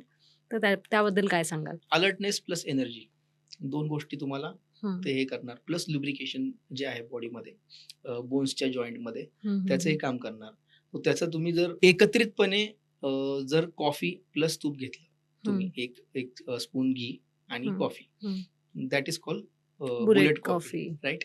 So alertness plus energy, हं, त्याचाही वापर तुम्ही प्री वर्कआउट म्हणून केला तर तो जास्त बेनिफिट देईल तुम्हाला. म्हणजे फक्त ऐकलं आणि मग सकाळी उठून तुम्ही जर ते केलं हं, आणि तुमच्यामध्ये सुपर एनर्जी आहे, पण तुमच्या हातात असं इंटेन्स लेव्हलचं करण्यासारखं काहीच नाहीये. हं. सो मला सांगा त्याचा फायदा काय होणार? काहीच नाही. किंवा तुम्ही झोपताना बऱ्याच लोकांना सवय असते की झोपताना कॉफी प्यायची किंवा हं. झोपताना, तर तुम्ही झोपताना जर हे केलं तर तुमची बॅटरी जी आहे ती सुपर चार्ज होणार आहे आणि ती झोपताना काहीच कामाला नाहीये ती. बरोबर. बरोबर. सो अलर्टनेस प्लस एनर्जी आणि लिक्विड फॉर्ममध्ये आहे. हं. त्यामुळे ते डिस्टर्ब नाही करत तुम्हाला वर्कआउटमध्ये, हेवीनेस नाही वाटत, हं, हं, हं. डायजेशन फास्ट होतं. सो असे बरेचसे प्रकार आहेत प्री वर्कआउटचे जे तुम्ही घेऊ शकता. कमाल. एकंदरीत आता प्री वर्कआउटबद्दल आपण बोलतो आहे. त्याच्यानंतर येतं पोस्ट वर्कआउट आणि दिवसभराचं डायट. तर मग पोस्ट वर्कआउट मील्स कोणते असायला पाहिजे आणि ते किती प्रमाणात घ्यायला पाहिजे? ओके. पोस्ट वर्कआउट जे आहे त्याच्यामध्ये मोस्टली प्रिफर जर केलं तुम्ही तर प्रोटीनला सगळ्यात पहिल्यांदा प्राधान्य द्या. हो. त्याचं रिझन असं, ज्यावेळेस तुम्ही वर्कआउट करता म्हणजे लाईट वेट असेल किंवा हेवी वेट असेल, हं, हे तर हं. कॅपॅसिटीनुसार आहे. हं. बरोबर. सो वर्कआउटच्या म्हणजे ड्युरिंग वर्कआउट ज्यावेळेस तुम्ही हं. करताय, त्यावेळेस मसल फटीग झालेलं जाणवलंय कधी तुम्हाला? कडक होतं एकदम हो. Body, right? कडक पण होतं आणि मसल तुटतात हे पण एक एक्झॅक्टली. ऐकलंय. सो ते कडक होतात ना, म्हणजेच रबर ताणल्यावरती कसं हं. होतं, तशी आणि त्याचा एक्सरसाइज त्रास मसल्सची पण होत असते. होतो. एक्झॅक्टली. म्हणजे डिहायड्रेशन असेल तर क्रॅम्प्स पण येतात. हो. कारण ते म्हणजे ल्युब्रिकेशनच नाहीये बॉडीमध्ये, तर क्रॅम्प्स येणार, लॉक स्पेशली होणार. लेग्स वर्कआउट लेग्स नंतर तर वर्कआउटला बेस्ट एक्झाम्पल. कारण लेग्सचं असं आहे की हेवी केल्याशिवाय लेग्स हं. बनतच नाही. त्यामुळं सगळेच खूप हेवी करण्याचा प्रयत्न करतात. बरोबर. हं. सो ते तुटतात मसल. हं. ठीक आहे. साधारण भाषेत तुटतात, बट त्याला सायंटिफिक भाषेमध्ये हायपरट्रॉफी म्हणतात. ओके. ठीक आहे. हायपरट्रॉफी म्हणजे काय, की मसलचे सेल्स ब्रेकडाउन होणे हं, हं. आणि ते परत ज्यावेळेस रिपेअर होतात, त्यावेळेस नवीन साइजमध्ये रिफॉर्म होतात. त्याला हायपरट्रॉफी म्हणतात. पण नवीन साइजमध्ये रिफॉर्म व्हायचे असतील आणि चांगले तुम्हाला ग्रोथ करायची असेल हं. मसलला, तर मसल जे आहेत, त्याचा सोर्स प्रोटीन आहे. ठीक आहे. सो तुम्ही कामाला लावलं मसलला, ठीक हं. आहे. आणि त्याच्यानंतर मग ज्यावेळेस तुमचं वर्कआउट थांबलं. थांबलं, 1 तास झाला तुमच्या वर्कआउटला, तर त्यावेळेस मसल्स काम करतायत ना, परत हं. रिफॉर्म होण्याचे नेक्स्ट 24 तासासाठी. तर तिथल्या तिथं तुम्ही त्याला योग्य फ्यूल दिलं. हं. म्हणजे बॉडीमध्ये जर एक गाडी पेट्रोलची, एक गाडी डिझेलची आहे. हं. बरोबर. पेट्रोल संपलं तर तुम्ही प्राधान्य कशाला? पेट्रोल त्याच, पेट्रोललाच कारण द्याल. इंजिन त्याचं पेट्रोलच हे हो. करते, राइट? फंक्शन. डिझेलचं डिझेलच फंक्शन करते. तसं मसल्ससाठी जे आहे, हं. ते तुम्हाला जसं एनर्जीसाठी सोर्स आहे आपला कार्बोहायड्रेट्स. हं. तसं मसल्स रिपेअर करण्यासाठी आणि चांगल्या क्वालिटीमध्ये रिफॉर्म होण्यासाठी प्रोटीन्स यूज करतात. हं. जे वर्कआउटच्या नंतर हे केलं पाहिजे. आणि प्रोटीन्स कोणत्या प्रकारचं एनर्जी देत नाही. त्यामुळे तुम्ही जर वर्कआउटच्या आधी घेतलं प्री वर्कआउटमध्ये, तर हं. ते युजलेस आहे. म्हणजे त्याचा वापर होणारच नाहीये. So post workout. आणि दुसरं, जर कार्बोहायड्रेट्स आणि फॅट्स याच्याने तुम्हाला जर वेट गेनची भीती असेल, हं, हं, हं. तर प्रोटीन आणि फायबर्स ओके. अशा कॉम्बिनेशनमध्ये तुम्ही पोस्ट वर्कआउट घेऊ शकता. तर फायबरचे सोर्सेस बरेच आहेत. ओट्स आहेत, हं. सॅलड्स आहेत. ठीक आहे. त्यांना तुम्ही, आणि फायबर्स म्हणजे काय, तर ते नॉन डायजेस्टिबल कार्बोहायड्रेट्सच असतात. बरोबर. बरोबर. तर त्यांना पचण्यासाठी कार्बोहायड्रेट्स किंवा एखादा मॅक्रोन्यूट्रिएंट लागतो. मग तुम्ही पोस्ट वर्कआउट फायबर्स हं. आणि प्रोटीन जर घेतलं, तर त्याचा चांगला फायदा होईल. मग त्याचे सोर्सेस प्रोटीनचे पण भरपूर आहेत. नॉन व्हेजिटेरियन्ससाठी पण भरपूर आहेत. हं. व्हेजिटेरियन्स त्यांच्यासाठी पण भरपूर आहेत. सो पोस्ट वर्कआउट मी सजेस्ट करेल फायबर आणि प्रोटीन प्रोटीन. जर घेतलं. आता तुम्ही मला सांगितलं, की नॉन व्हेजिटेरियनसाठी पण भरपूर ऑप्शन आहेत आणि व्हेजसाठी पण भरपूर ऑप्शन आहेत. जर ते ऑप्शन आपण थोडे एलॅबोरेट करू शकाल तर बरं हो, होईल. 100%. ॲक्चुअली खूप चांगला क्वेश्चन आहे आणि सर्वसामान्य माणसांपर्यंत जे मिथ्स असतात ना, हं. की नॉन-व्हेज नाही खाल्लं तर बॉडीच नाही बनणार. हो. बरोबर. पण तसं बघायला गेलं तर जॉन एब्राहिम असेल, सोनू सूद असेल, हे लोकं प्युअर व्हेज खाऊन फिटनेस आहे आणि दिसणारी बॉडी आहे त्यांची. जिवंत उदाहरण सगळ्यांसमोर आहे. हां. बरोबर. व्हेजचे आणि नॉन-व्हेजचे हं. प्रोटीनचे सोर्सेस काय-काय आहेत? व्हेजमध्ये आपण म्हणतो पनीर, पनीर आहे, मूग. मूग आहे, हं. म्हणजे सगळे स्प्राउट्स आहेत. हं. ठीक आहे. मूग आहे, चवळी आहे, राजमा आहे. हं. ठीक आहे. त्याच्यानंतर चना. ब्रोकोली आहे. हं. बरोबर. आणि किनोआ बद्दल ऐकलं असेल हो, हो, तुम्ही. हो. ते आहे. टोफू आहे. सोयाबीन आहे. हं. ठीक आहे. सो हे सगळे सोर्सेस आहेत. आणि एकीकडे नॉन-व्हेज आहे. हं. नॉन-व्हेजचं तर तुम्हाला माहिती आहे चिकन आहे. आता मला सांगा, चिकन जर 100-150 ग्रॅम चिकन खाल्लं, तर तुम्हाला किती ग्रॅम प्रोटीन मिळू शकेल? कधी मी खाल्लं नाही ॲक्चुअली व्हेज असल्यामुळे आणि मला अंदाज पण सांगता येणार नाही. पण साधारण 1 बाउल छोले खाल्ल्यानंतर तुम्हाला काहीतरी 10 ग्राम, 5 ग्राम काहीतरी प्रोटीन मिळतं, मिळतं. असं मी ऐकलंय. बरोबर आहे. हं, मी हा प्रश्न का विचारला तुम्हाला? कारण जर समज आहे तुमचा, की हं, चिकन खाल्ल्याने तुम्हाला प्रोटीनच मिळेल, तर हं, असं नाहीये. त्याच्यामध्ये कॅल्शियम पण असतं. हं. प्रोटीन प्युअर पाहिजे, तर नॉन-व्हेजमध्ये पण तुम्हाला थोडंसं डीपली बघायला लागणार आहे. हं, चिकन ब्रेस्ट हं. त्याच्यातनं तुम्हाला प्रोटीन मिळेल. पण लेग पीस आवडतंय त्याला, तर त्याला जास्ती कॅल्शियम मिळेल, कारण तो हाडाचा पार्ट आहे पूर्ण ओके. आणि प्रोटीन कमी. सो थोडंसं स्पेसिफाय करण्यासाठी मी बोललो. चिकन आहे, एग्ज आहे. हं. आता मला वाटतं नॉन-व्हेजचे बरेच सोर्सेस आहेत, जे नाही सांगितले तरी मिळू लोकांना माहिती आहे. हां. फरक काय आहे? हं, एक म्हण आहे माहिती, "सो सोनार की एक लोहार की." हं. बरोबर? नॉन-व्हेज जे आहे त्याच्यामध्ये प्रोटीनच्या बायोलॉजिकल व्हॅल्यूज हायर असतात ओके. आणि वेस्टच्या म्हणजे बायोलॉजिकल व्हॅल्यूज ज्या आहेत त्या हं, तेवढ्या हं. हायर साइडला नसतात. हं. ठीक आहे. म्हणजे जे काम तुमचं 1 महिन्यात व्हायचंय, ते 2 महिने, 3 3 महिने महिन्यात होईल. होईल. पण होईल. असं नाही की व्हेजिटेरियनला स्लो प्रोग्रेस पण प्रोग्रेस. हं, हं. म्हणजे वर्कआउट नंतर जर तुम्ही त्याचा अवलंब केला तर 2 एसेन्शियल, नॉन एसेन्शियल प्रोटीन्स असतात. हं. ठीक आहे. एसेन्शियल म्हणजे काय? ज्याची आवश्यकता बॉडीला आहे. नॉन एसेन्शियल म्हणजे काय? जे ऑलरेडी तुमच्या बॉडीमध्ये प्रोडक्शन ज्याचं होतं ते. बरोबर. राइट. तर व्हेजमध्ये बरेच असे आहेत हं. सोर्सेस जे एसेन्शियल आहेत आणि बरेच असे जे नॉन एसेन्शियल आहेत. तर तुम्ही नॉन एसेन्शियल जे आहेत हं. त्यांना म्हणजे स्प्राउट्स ते एसेन्शियल आहेत. एसेन्शियल म्हणजे त्याची आवश्यकता आहे. बरोबर. नॉन एसेन्शियल म्हणजे काय, की त्याची आवश्यकता नाही, बॉडीमध्ये बनतंय. तर जे ज्या प्रकारचं प्रोटीन स्प्राउट्समध्ये आहे, त्याचं हं. प्रोडक्शन तुमच्या बॉडीमध्ये आहे. मग तुम्ही ब्रोकोली म्हणा, हं. किनोआ म्हणा किंवा टोफू, हं. सोया हे जर केलं, तर हे नॉन एसेन्शियल एसेन्शियल आहेत. म्हणजे ते तुम्ही घेतले पाहिजे. हं, हं. बाहेरनं ते तुम्ही बॉडीला पुरवले बॉडीला दिले पाहिजेत. पाहिजे. ठीक आहे. मग जे आहे बॉडीमध्ये हं. त्याला सेकंडरी प्राधान्य द्या. असं हं, नाही की ते हं. नाहीच पाहिजे आणि जे नाहीये, ज्याची आवश्यकताच आहे बॉडीला, त्याला हं. प्रथम प्राधान्य द्या. व्हेजमधून पण चांगले रिझल्ट्स मिळतील. ओके. सुका मेवा हा किती फायदेशीर ठरतो डायटच्या बाबतीत? Dry fruits. हां. ड्राय फ्रुट्स ॲक्चुअली तुम्हाला जसे मॅक्रोन्यूट्रिएंट आणि मायक्रोन्यूट्रिएंट हं, हं, असतात. हं, हं. माहिती आहे तुम्हाला? हो. तर मॅक्रोन्यूट्रिएंटचा अर्थ काय होतो? ज्याची हं, तुमच्या बॉडीला खूप जास्ती प्रमाणात गरज आहे आणि मायक्रोन्यूट्रिएंटला हं, मायक्रो का म्हणतात? कारण पूर्ण दिवसभराची जी गरज आहे तुमची, हं, ती 1च ग्रॅमची असते. ठीक आहे. हं, सो बरेच विटॅमिन्स आणि मिनरल्स असे असतात, जे आपल्याला इतर खाण्यातनं पण मिळतात. म्हणजे स्पेशली त्या सोर्ससाठी आपण जरी नाही खाल्लं, हं. तरी इतर खाण्यातून सुद्धा आपल्याला ते मिळतात. ठीक आहे. जसं स्पिनच आहे, म्हणजे पालक आहे. हो. तर पालक प्रोटीन म्हणून पण खातात. त्याच्यामध्ये कॅल्शियम पण आहे, कॅल्शियम हं, म्हणून पण खातात. हं, म्हणजे हं. त्याच्यामध्ये मॅक्रोन्यूट्रिएंट पण आहे आणि मायक्रोन्यूट्रिएंट मायक्रोन्यूट्रिएंट पण आहे. पण आहे. ठीक आहे. हं, पण कॅशिव नट झालं, तर स्पेशली त्याच्यामध्ये कॅल्शियमच आहे. म्हणजे तो एक सोर्स आहे मिनरल्सचा. हं. ठीक आहे. सो तुम्हाला मिनरल्सची गरज असेल, तर तुम्ही कॅशिव नट खा. विटॅमिन्स वगैरे तुम्हाला म्हणजे व्हिटॅमिन ई आणि गुड क्वालिटीचे फॅट्स ते तुम्हाला बदामातून मिळतात. सो चांगले फॅट्स आणि विटॅमिन्स आणि मिनरल्स हं. याच्या गरजा ज्या आहेत, याच्यासाठी बेस्ट ऑप्शन स्प्राउट्स आहे. Sprouts sorry dry fruits. Dry fruits आहेत. ओके. एकंदरीत आता आपण प्रोटीनबद्दल बोललो, की व्हेज आहे, नॉन-व्हेज आहे. पण अजून एक मार्केटमध्ये आहे, की प्रोटीन पावडर नावाचा प्रकार जो आहे, तो खूप चालतो आणि यंगस्टरमध्ये त्याचं प्रमाण पण दिसतंय. म्हणजे तुम्ही कुठल्याही जिमला जा, 2 स्कूप, 1 स्कूप करना ही पडता है यार, असं म्हणून ते ट्रेंड होतो आणि ते चालतं. म्हणजे 16-16, 15-15 वर्षाची मुलं पण प्रोटीन घेताय. तर ते घेणं किती योग्य आहे आणि त्यानी बॉडीवरती काय इफेक्ट पडतो? साधं जंक फूड पण नका खाऊ, हं, असं म्हटलं जातं. हं, बरोबर? कारण प्रोसेस्ड आहे. पण त्याची प्रोसेस खूपच कमी आहे. जर आपण केमिकल युक्त असे काही पदार्थ बघितले, पावडर्स वगैरे, हं. ठीक आहे.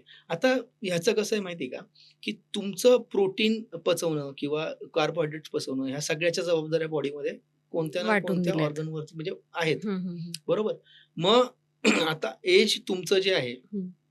सगळ्या गोष्टी बायोलॉजिकली मॅटर करतील. ठीक आहे. बरोबर. मग आता जर नॅचरल सोर्स एकतर मी म्हणेल, की इतकी गरजच नसते बॉडीला. जर तुम्ही एक जनरल पॉप्युलेशन आहात. जोपर्यंत डेफिशियन्सी आहे आणि औषध म्हणून घ्या, हं, ठीक हं. आहे. किंवा जे तुमच्या रेग्युलर आहारातनं नाही जाते, तर त्याला पूरक म्हणून घ्या. ठीक आहे. असं जर असेल, तर त्या केसमध्ये डॉक्टर डिसिजन घेतील. हं. ठीक आहे. पण मी फिटनेस प्रोफेशनल म्हणून लोकांना काय असतं, चौरस आहार फिट राहायचं असेल, एक निरोगी आयुष्य जगायचं असेल, हं. तर चौरस आहार घ्या आणि आहारामध्ये तुमच्या मॅक्रोन्यूट्रिएंट आणि मायक्रोन्यूट्रिएंट हे हवंय. आणि त्याच्यातल्या त्यात लोकांना माहिती आहे सगळ्यांना जे जिम करतात किंवा बॉडी बनवायची किंवा मसल्स वाढवायचे तर हं. प्रोटीन पाहिजे. याचा अर्थ असा कधीच नाही होत, की तुम्हाला मसल्स बनवायचे तर तुम्हाला फक्त तर तुम्हीच उदाहरण वे दिलं मला प्रोटीन. सोनू सूदचं, हां. राइट? तर वे प्रोटीनच घ्यायचं असं नाहीये. आता त्याचे चांगले वाईट परिणाम आहेत ते मी तुम्हाला सांगतो. एक, जर तुम्ही टीनेजर आहात, हं. तर स्टिल कुठे ना कुठे तुमची बॉडी प्लांट ग्रोथमध्ये आहे. ठीक आहे. आपण काय म्हणतो, की तुमची 18-19 पर्यंतच उंची वाढेल. हं. कारण तोपर्यंत तुमच्या हाडांची वाढ होते. बरोबर? म्हणून त्याला प्लांट ग्रोथ म्हणतात.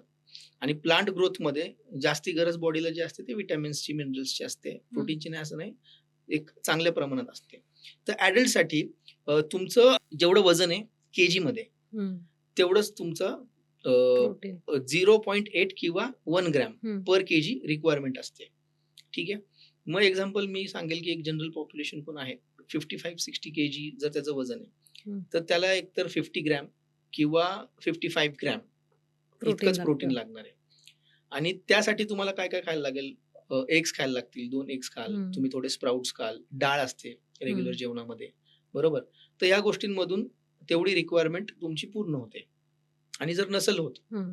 तर तुम्ही आहारात आठवड्यात 3दा चिकन वगैरे हे केलं, प्रिफर हं. केलं खाण्यामध्ये, तरी ती पूर्ण होऊन जाते. होऊन जातं. इतकं खूप हे नाही आणि मी कुणाला इव्हन 20-20 अंडे खा असं पण सजेस्ट नाही करत. हं. कारण मला माहिती आहे कोणत्याही गोष्टीचा अतिरेक झाला, हं.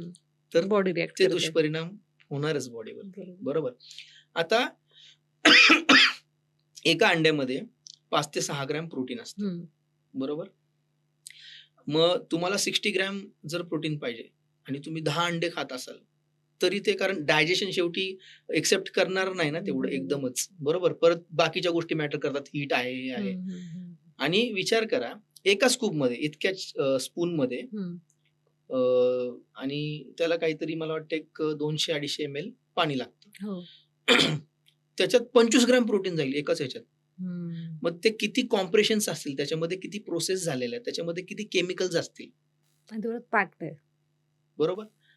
आणि म्हणजे वे प्रोटीन जे घेतात, ज्यांनी प्रिफर केलंय त्यांच्याशी मी नॉर्मली बोललोय आणि असं जाणवलंय, की वे प्रोटीन त्यांनी कधीच घेतलेलं नाहीये. पहिल्या महिन्यात काय होतं त्याला, साधं एक्झाम्पल देतो, की दिवसामध्ये 2 ते 3 वेळा तो युरिन करायला म्हणजे जायचं. लघवीसाठी जातो. हं. ठीक आहे. पण त्याने प्रोटीन ज्यावेळेस चालू केलं, हं. त्यावेळेस त्याला मध्यरात्री पण जाग आली. हं. जावं लागलं. त्याला दिवसभरात जो 3 वेळा जात होता, त्याला ते 5 ते 6 वेळा जावं लागलं. आता हा एक ब्रेन आहे मॅडम सिग्नलचा. ठीक आहे. पण इतकं मला नाही वाटत, की इतकं कोणी सिरियसली घेईल या साइनला. त्याला हं. वाटेल, की काय युरिनला तर जातो. युरिनला तर व्यवस्थित होतंय ना. इतकं आणि हे पण रिअलाईज नाही करणार बॉडी तो पण बनते. एक्झॅक्टली. आणि तो हे रिअलाईज नाही करणार, की जेव्हापासून प्रोटीन घेतोय किंवा पावडर खातोय, हं. तेव्हापासून हे चालू झालंय. ठीक आहे. मग ह्यासाठी एक फिटनेस एक्सपर्ट तुम्हाला चांगलं गाईड करू शकतो. म्हणजेच काय झालं, आता ही किडनी आहे. हं. ठीक आहे. ती अशा अशा स्पीडने ज्यावेळेस चालत होती, म्हणजे हं. तिची पूर्ण वर्किंग सायकल आहे, त्यावेळेस तो 3 वेळा जात होता. हं. बरोबर? आणि प्रोटीन पावडर घेतल्यानंतर तो 6 वेळा जातोय. म्हणजे त्याची स्पीड काय असणार आहे? डबल. आणि ती फोर्सफुली आहे. नैसर्गिक नाही स्पीड वाढली अरे ती. बापरे! फोर्सफुली आहे. म्हणजे तुम्ही किडनीला भाग पाडलं तेवढ्या स्पीडने काम करायला. हं. जे काय ती हे करतीये म्हणजे पूर्ण वॉटरचं हे करतीये, हं. काम करतीये बाहेर टाकण्यासाठी किंवा ज्या स्टोरेजमध्ये जायला पाहिजे त्या स्टोरेजसाठी.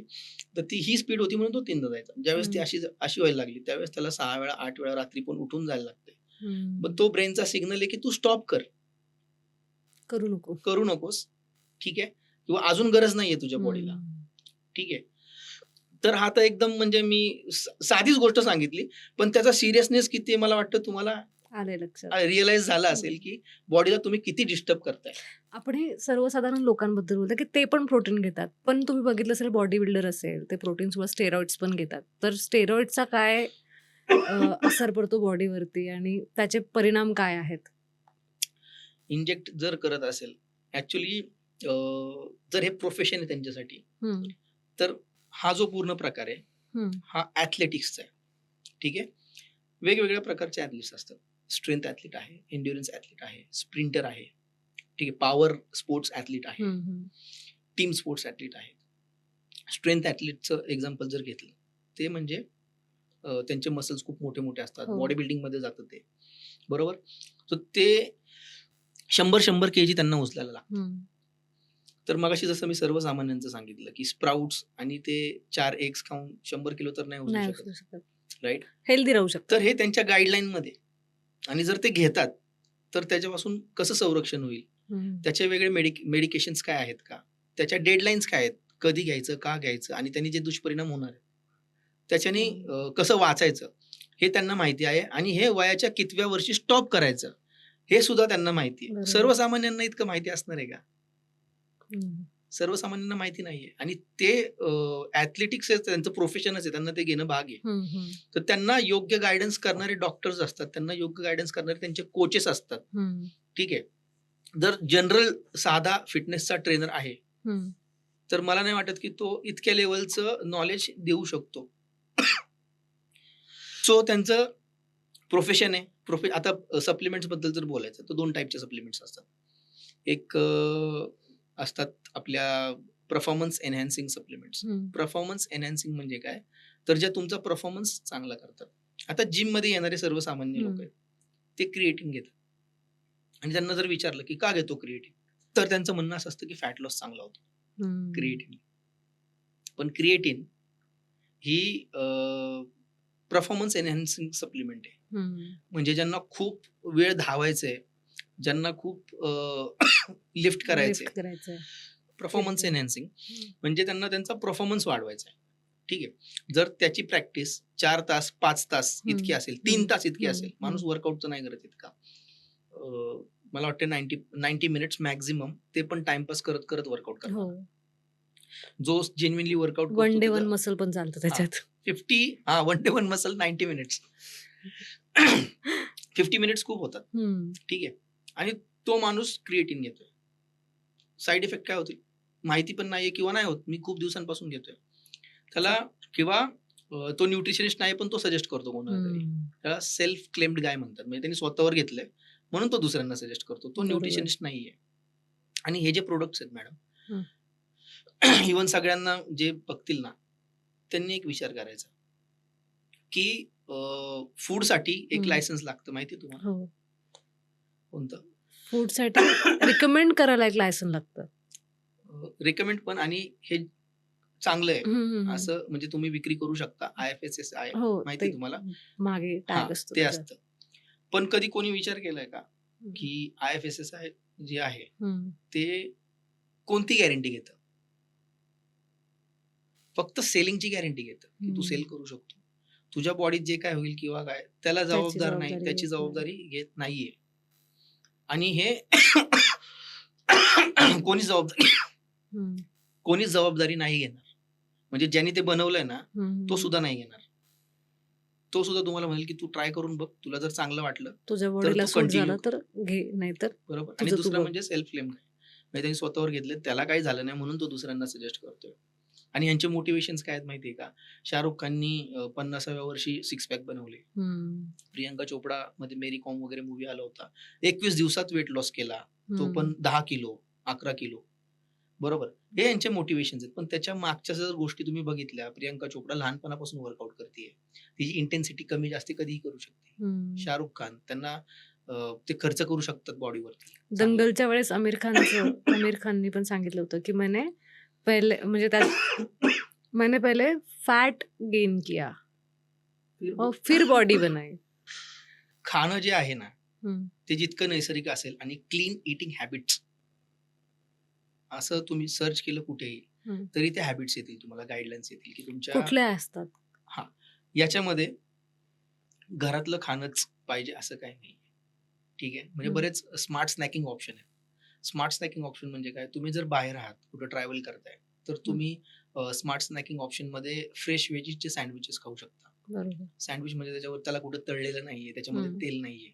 बरोबर. डायजेस्टिव्ह बिस्किट्स खाऊ शकता, जे पॅकेज्ड आहे. हं. प्रोटीन ठीक आहे. बार हां, हा एक आता याला ऑप्शन. पण बरेच अपवाद आहेत. म्हणजे बरेच लोकं हे करतात, की इतक्या दिवस कसं टिकतं ते. हं. त्याला पॅकेज करून ठेवलंय. मग ते 6 महिन्यानंतर पण खाल्लं जातं. ठीक आहे. सो आहेत अनुवाद असं नाहीये. बट ते हेल्दी आहे त्यातल्या त्यात जर तुम्ही पॅकेज आणि क्लीन ईटिंग हॅबिट्स जे आहेत. समोस्यापेक्षा ते ड्राय हेल्दी आहे. हां, एक्झॅक्टली. म्हणजे फ्राईड नाहीये. हं, आता ओव्हर ईटिंग ऑइल ज्याला म्हणतो आपण. हं, म्हणजे तुम्ही बघितलं एखादी वडापावची गाडी सकाळी सुरू झाली हं, आणि कंटिन्यू ते तेल उकळतंय. हं. त्याच्यात त्यांनी वडे केले, त्याच्यात त्यांनी भजी पण केले. त्याच्यातच त्यांनी अजून मिरच्या पण टाकल्या तळायला आणि परत वडे केले. म्हणजे सकाळी जो स्टोव्ह चालू होतो गॅस हं, आणि सकाळी जे तेल असतं, हं. ते संध्याकाळपर्यंत मे बी तुमच्या ऑब्झर्वेशनमध्ये असेल तर काळं झालेलं असतं हो. आणि जो सगळा गंज आहे, तो हं. एका जागी जमा झालेला असतो कढईच्या. आणि त्याच्यातले त्या तेलातले तळलेले वडे खाणं किती हानिकारक असू शकतं मला वाटतं ह्या दृश्यावरून लोकांच्या लक्षात आलं लक्षात आलं पाहिजे. पाहिजे. राइट? सो याला म्हणतात जंक फूड. हं, हे न खाता जे मी सांगितले ऑप्शन्स तुम्हाला, ड्राय फ्रुट्स आहेत. हं. ते पण स्मार्ट स्नॅक ऑप्शनमध्येच येतं. ठीक आहे. सॅलड्स आहेत. पण सॅलड्स मी हॉटेलमध्ये नाही सजेस्ट करणार. कारण मला एका हॉटेलच्या शेफनीच सांगितलं, की भरपूर दिवसांपासून कांदे, हं, काकड्या ते सगळं आलेलं असतं. हं, मग घाईत काय करतात, जिथं सडलेलं आहे किंवा जिथून पाणी चालू झालंय तो भाग कट करून सॅलड वगैरे बनवले जातात. हं. ठीक आहे. शेफनीच सांगितलंय मला एका हॉटेलच्या. सो तुम्ही हॉटेलमध्ये जाताय, तुमच्या हॅबिट्स चांगल्या आहेत आणि तुम्ही जर म्हणत असाल, की डायटवर आहे मी आता. आता फक्त मी सॅलड खाणार. सॅलड खातो. तर हॉटेलमध्ये नका खाऊ, घरी खा. आणि बाहेर असाल तर पॅकेज फूड तुम्हाला जितकं खाता येईल, हं, ते तुम्ही खाऊ शकता. ते क्लीन असतं. ज्याच्यावर कमी प्रोसेस झाले, ते नक्की हेल्दी आहे. भले तुम्ही बाहेर खा. आणि घरातलं जर खात असाल तुम्हाला तीच सवय आहे, तर अतिउत्तम. म्हणजे त्याच्यामध्ये तुम्ही आणि चौरस आहार ठेवायला पाहिजे. ब्रेकफास्ट स्किप नका करू. दुपारचं जेवण आहे म्हणजे एक साधं तुम्हाला सांगतो. ब्रेकफास्टची प्लेट किती असते? साइज डिपेंड करतं. कोणी-कोणी पराठा खातं ब्रेकफास्टमध्ये किंवा कोणी ओट्स खातं किंवा हाय प्रोटीन, प्रोटीन चालतं. चिला हे सगळे ऑप्शन्स आपल्या असतात. इंडियन ह्याच्यामध्ये मोस्टली काय खातो आपण? पोहे, उपमा, पोहे, उपमा. इडली वगैरे हं. आणि त्याची प्लेट एवढी असते. रात्रीचं जेवण असतं त्याच्यामध्ये काय-काय असतं? आणि त्याची प्लेटची साइज किती असते? मोठी असते ॲक्चुअली. पण युजुअली आता बऱ्याच अवेअरनेसमुळे रात्री युजुअली लोकं दाल खिचडी वगैरे प्रिफर करतात. हेवी बिल खाल्ल्यापेक्षा. पण ज्यांच्यापर्यंत ते नॉलेज पोहोचलंय ते लोकं. नाहीतर आता पण खूप कमी आहेत. टिपिकल. बरोबर हं, ना? ज्यांना म्हणजे हेल्थ कॉन्शियस जे आहेत ते म्हणू शकतो हं, आपण. सो एक साधी टिप सांगेल मी तुम्हाला, की फक्त तुम्ही प्लेट चेंज करा. म्हणजे तुम्ही सकाळी जितकं खाल आणि जितकं हेल्दी खाल, हं, तितकं ते बेनिफिशियल असेल. भले तुम्ही डिनरची मोठी प्लेट आहे तितकं खा हं. आणि रात्री भले तुम्ही दाल खिचडी खा किंवा बिर्याणी खा. इव्हन मी फिटनेस प्रोफेशनल म्हणून तुम्हाला बिर्याणी पण सजेस्ट करेल. बिर्याणी खा. बट त्या प्लेटची साइज क्वांटिटी. जर इतकी असेल, तर तुम्ही नक्की खा. मला सांगा, आपल्या पोटाची म्हणजे आपलं जे स्टमक हं. आहे, हे आतडी आहे ज्याच्यामध्ये जेवण जातं, त्याची साइज किती? म्हणजे हात लावून बघा तुम्ही असं इथे, छोटं. एवढंच आहे. हं. पण समोर जर बिर्याणी दिसली, तर ते एवढं नसतं. म्हणजे त्याची प्लेट मोठी असते आणि रिपीट पण होते. मग बॉडीची आतडी साइजच तेवढी आहे आणि तुम्ही कोंबत जाल, कोंबत जाल. हं. कुठून तरी ते लोकं जिभेसाठी खातात. क्रेव्हिंगसाठी क्रेव्हिंगसाठी बरोबर खातात. पूर्ण भागवतात. तर क्रेव्हिंग म्हणजे काय? ती तुम्हाला आठवण झाली. हं. ठीक आहे.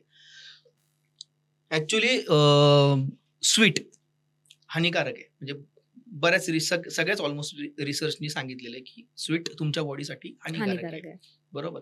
बट जर तुम्ही स्वीट लव्हर आहात, हं. तर 2 महत्त्वाच्या tip. Sweet management. So sweet lovers बरेच असतात. हं, ज्यांना असं असतं, की ते खाल्ल्याशिवाय झोपच नाही किंवा हं. ते म्हणजे जेवणानंतर जेवल्यासारखं वाटतच नाही.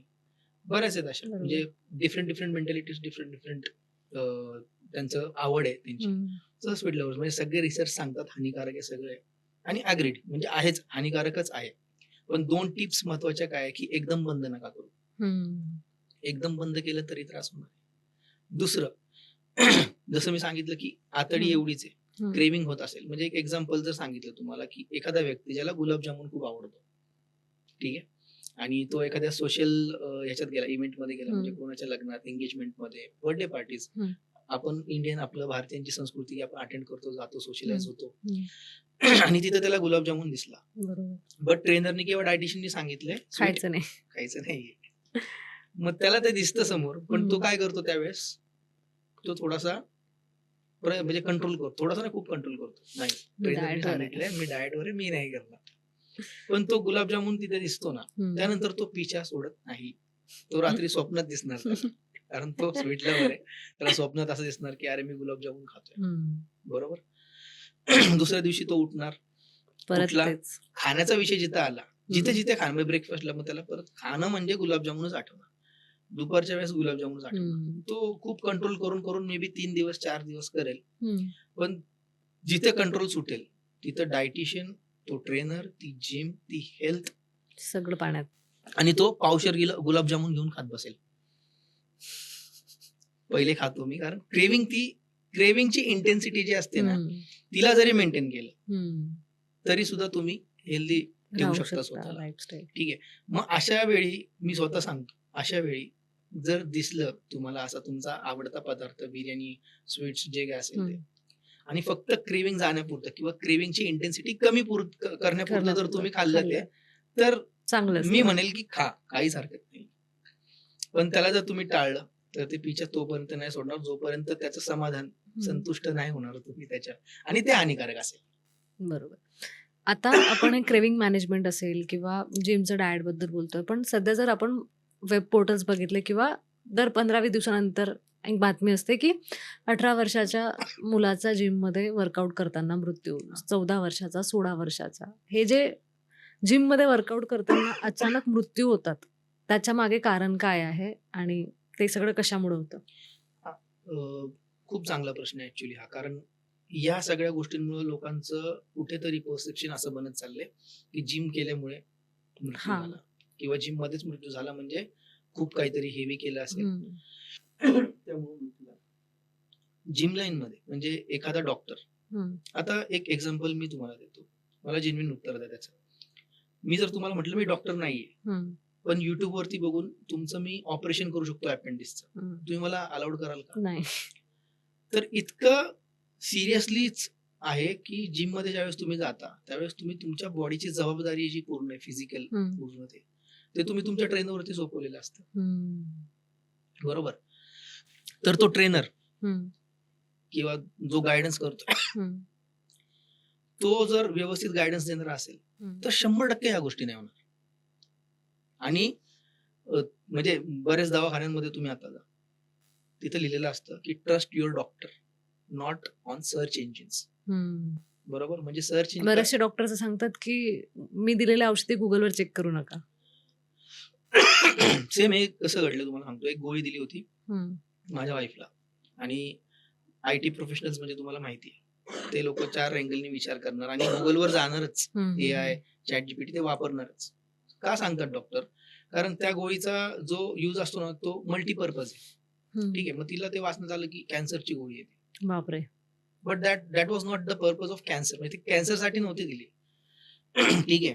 हं. आणि मग स्पेसिफिकली ज्यावेळेस टाइप केलं Googleवरती, की ह्या गोष्टीवरती ही गोळी चालते का? तर तिथं आलं. हो. पण काय होतं, की मग त्या ह्याच्यासाठी दिली, मग ते माझी कॅन्सरची सुरुवात आहे का? हं. सो फक्त वाचून आहे ना, तुम्ही इन्फ्लुअन्स जर झालात, तर त्याचे दुष्परिणाम होऊ शकतात. बऱ्याच वेगळ्या लेव्हलला होऊ शकतात. हं, हं. त्यामुळे डॉक्टर सांगतात. सो चांगला गाईडन्स मिळाला. आता हं. जे मृत्यू झाला हं. 18 वर्षाच्या मुलाचा किंवा तर नंतर समोर आलं, उघडकीस आलेलं आहे, की ते स्टेरॉइड्स वगैरे किंवा इंजेक्ट औषधं, मेडिसिन्स जे आहेत, ते करत होते. बरेच मेडिसिन्स किंवा असे स्टेरॉइड्स आहेत. असंच तुम्ही जर मल्टिपल त्याचं सर्च केलं, हं, तर हं, त्याचे हं. वापर जे आहेत, ते खूप वेगळ्या गोष्टींसाठी आहे. हं. म्हणजे त्या प्रकारचा जो त्रास आहे, त्यासाठी ते आहे. ठीक आहे. म्हणजे एखादा माणूस आहे, ज्याला हातापायात ताकदच नाहीये. हं. ती तेवढ्यापुरती येण्यासाठी एखादं औषध बनवलं हं. गेलेलं आहे. ठीक आहे. त्यासाठी जर ते असेल, तर त्यांनी घेणं ते योग्य आहे. पण माझ्या हातापायात ऑलरेडी ताकद आहे हं. आणि आहे ती वाढवायची म्हणून मी ते औषध घेतोय. मग हे योग्य आहे का? नाही. कारण जेवढी जबाबदारी तुमच्या ऑर्गन्सवर आहे, ते हं. नॅचरली तेवढंच हे करतात. बरोबर? आणि तुम्ही ॲडिशनल जी काय जबाबदारी देणार आहे, ते झेपलच, बेरेबलच असेल, हं. असं नाहीये. सो तो जो त्या मुलाच्या ते हार्टवरती आलं होतं आणि हार्टवरती म्हणजे काय होतं, की हार्ट रेट एक्सेलरेट होतो. इव्हन तुम्ही कॉफी जरी पिलात, हं. तर काय होतं, हार्ट रेट्स वाढतात, हं, एक्सेलरेट हं, होतात. हं, एक्सेलरेट जर हं. झालं, हं. आता कॉफीचा पण डेडलाईन का दिलेली आहे, की तुम्ही इतकं एमजीच घ्या पूर्ण दिवसात. कारण जास्ती झालं, अतिरेक झाला, तर ते आता एक्झॅक्टली कार्डियाक अरेस्ट येणं म्हणजे काय? आपल्याकडे जो सप्लाय पोहोचत असतो तो बंद होऊन जातो क्षणात. आणि एक्झॅक्टली हार्ट सोबत काय होतं? कनेक्शनच डिस्कनेक्ट होतं. स्पीड वाढून काहीतरी ते डिस्कनेक्ट होतं असं. हां, पण मग हार्ट अशा कारण तो आपण म्हणजे ज्यावेळेस अटॅक असतो, त्यावेळेस उपचार होतात ना, हो. म्हणजे तो माणूस पूर्णपणे गेलेला पण नाहीये. बरोबर? हं. आणि तो जिवंत आहे असं पण नाहीये. हार्ट अटॅक सिग्नल देतं, कार्डियाक अरेस्ट डायरेक्ट कोलॅप्स होतो डिस्कनेक्ट ना होतं. माणूस. मग हां. हार्टचं त्यावेळेस काय झालेलं असतं? आता बघा, हार्ट कसा तुमचा बीट करतो? असा हं, करतो, हं. बरोबर? बरोबर. आणि तुम्ही धावलात किंवा काय केलात, असा, असा, असा, असा, असा करतो. हं, हं, ठीक आहे. हं. पण फास्ट होते मूव्हमेंट. फास्ट होते मूव्हमेंट. पण कार्डियाक अरेस्टमध्ये काय होतं? हार्ट फंबल करतो असा. हं. ठीक आहे. म्हणजे तुम्ही हार्ट काम नाही करत आहे तो, पण कुठेतरी आशा आहे, तो हं. येण्याची. आता मी कार्डियाक अरेस्ट त्याच्यामध्ये नाही जाते, पण मला फक्त एवढंच म्हणायचं आहे, की ते फंबल कधी करतं? ज्यावेळेस त्याला बेअर नाही होत एखादी हां. गोष्ट. इंटेन्सिटी वाढते. इंटेन्सिटी वाढते खूप प्रमाणात. ठीक आहे. मग मॅक्सिमम हार्ट रेट जास्त. त्याच्यावर का नाही धावत लोकं? कारण हं. हार्टवरती येणार आहे. मग फिजिकल ॲक्टिव्हिटीमध्ये तुम्ही काळजी घेता. ठीक आहे. बरोबर. तेच मेडिकेशनमध्ये का नाही? मेडिकेशनमध्ये त्या व्यक्तीला माहिती असतं, की हे खूप पचणारं नाहीये. वेगळ्या इंटेन्सिटीला जाणार आहे. हं. आणि हा फक्त विश्वास असतो, की मी बेअर करू शकतो. हं. ठीक आहे. पण प्रॅक्टिकली बघायला गेलं, ते बेअर नाही झालं. मग असे अटॅक्स येणार हं. आणि हे अटॅक्स नाही यावे आणि शरीराची हेळसांड नाही व्हावी, यासाठी तुम्हाला खरंच योग्य गाईडन्स, योग्य ट्रेनर, योग्य हं. डायटिशियन, योग्य न्यूट्रिशनिस्ट यांची गरज असते. एक गुणी डायटिशियन किंवा गुणी न्यूट्रिशनिस्ट हं. डॉक्टरला विचारा, हेच सांगेल. जर त्याच्यासाठी हा बिझनेस नसेल तर. हं. एक ट्रेनर तेवढंच उचलायला सांगेल. तुमची फिटनेस असेसमेंटची एक टेस्ट असते. हो. ज्याच्यामध्ये आपल्याला म्हणजे ॲज अ ह्युमन बीइंग तुमच्या बॉडीमध्ये 5 फिटनेस हं, कंपोनंट्स हं, आहेत. हं. स्ट्रेंथ आहे, फ्लेक्सिबिलिटी आहे, राइट? आयडल बॉडी कॉम्पोझिशन आहे, हं, हं. एंड्युरन्स आहे आणि मेंटल हेल्थ आहे. याची टेस्ट घेतल्यानंतरच प्रोग्राम डिझाइन करेल. बरोबर. आला पहिल्याच दिवशी चला तिथे स्क्वॉट मारा. आला पहिल्याच दिवशी लगेच मशीन्स हातात दिल्या. हं. ठीक आहे. सो मी सांगू नाही शकत, की तो योग्य ट्रेनर असेल किंवा एज्युकेटेड असेल, क्वालिफाईड असेल. हं. सो जसं सांगितलं, की मी योग्य गाईडन्स तुम्हाला मिळाला. हं. ठीक आहे. जर गाईडन्समध्ये तुम्हाला तो माणूस डॉक्टर नाहीये, तो माणूस एज्युकेटेड नाहीये त्या हं. एरियामध्ये हं, हं. आणि स्टेरॉइड्स वगैरे देत असेल. कारण स्टेरॉइड्सचं कसं आहे तुम्हाला सांगतो, ते एक मेडिसिनच आहे आणि मेडिसिन अशा प्रकारची जी तुमच्या हॉर्मोन्सवरती अटॅक करते. हं. ठीक आहे. म्हणजे बरेच जण म्हणतील, की हार्मोनल चेंजेस करते. हं. बट ते चेंजेस जे आहे ना, ते मला असं वाटतं, की ते अटॅक आहे तुमच्या हॉर्मोन्सवरती बापरे! आणि अटॅक असल्यामुळे तो हार्टवरती जाऊ शकतो, इतर ऑर्गन्सवरती जाऊ शकतो, इव्हन बोन्सवरती पण जाऊ शकतो. हं. म्हणजे वेन्सवर प्रत्येक गोष्टीवरती जाऊ शकतो. ठीक आहे. आणि मग त्यानुसार मग असे घडतायत गोष्टी जे अटॅक आला, जिममध्ये डेथ झाली, धावता-धावता गेला. हं. ठीक आहे. सो नॅचरल आणि व्यवस्थित याच्यात किंवा ते जर ॲथलीट कोणता करत असेल, तर योग्य गाईडन्सनी केलं, तर हे हं. टाळता येईल. टाळता येईल मॅडम. मी परत ते सांगतो, की त्यांनी हेल्दीच राहील सगळं. हे हं. मी ॲज अ फिटनेस प्रोफेशनल अजूनही मला गॅरंटी नाहीये. बरोबर. आता तुम्ही सांगितलं की स्टेरॉइड्स असेल, प्रोटीन पावडर असेल, याच्यामुळे याचं प्रमाण वाढतंय किंवा याच्यामुळे एकदम बॉडीवरती रिएक्शन्स होतात. तर याला हेल्दी वे काय आहे? याला होम रेमेडीज काय आहे? काय करायला पाहिजे? प्रोटीन पावडर जर स्किप करायचं असेल, म्हणजे जर मी ॲथलीट नाहीये, तर मला प्रोटीन पावडरची गरज नाहीये बाहेरच्या किंवा मी जर बॉडी बिल्डर नाही, तर मला स्टेरॉइड घ्यायची गरज नाहीये. पण मला हेल्दी राहायचंय. पण माझ्या बॉडीत मला प्रोटीन जायला पाहिजे. 2 स्कूप टाकायची मजा मी पण घेतली पाहिजे. शेक करून जे पितात ते मला पण फील करायचं. त्याच्यासाठी मग आपले घरगुती उपाय काय आहेत? घरगुती उपायामध्ये तुम्ही एक इन्फ्लुएन्सर आहे सोशल मीडियाचे. हं. ते सत्तू सांगतात. हो. बरोबर? ते ॲक्चुअली काम करतं. आणि त्यांनी सांगितलं फक्त तो एक डिबेटचा विषय झाला असेल हं. किंवा काही असेल. पण मला असं वाटत नाही, की पर्सनली आवर्जून कोणी सत्तू ट्राय केलेलं आहे.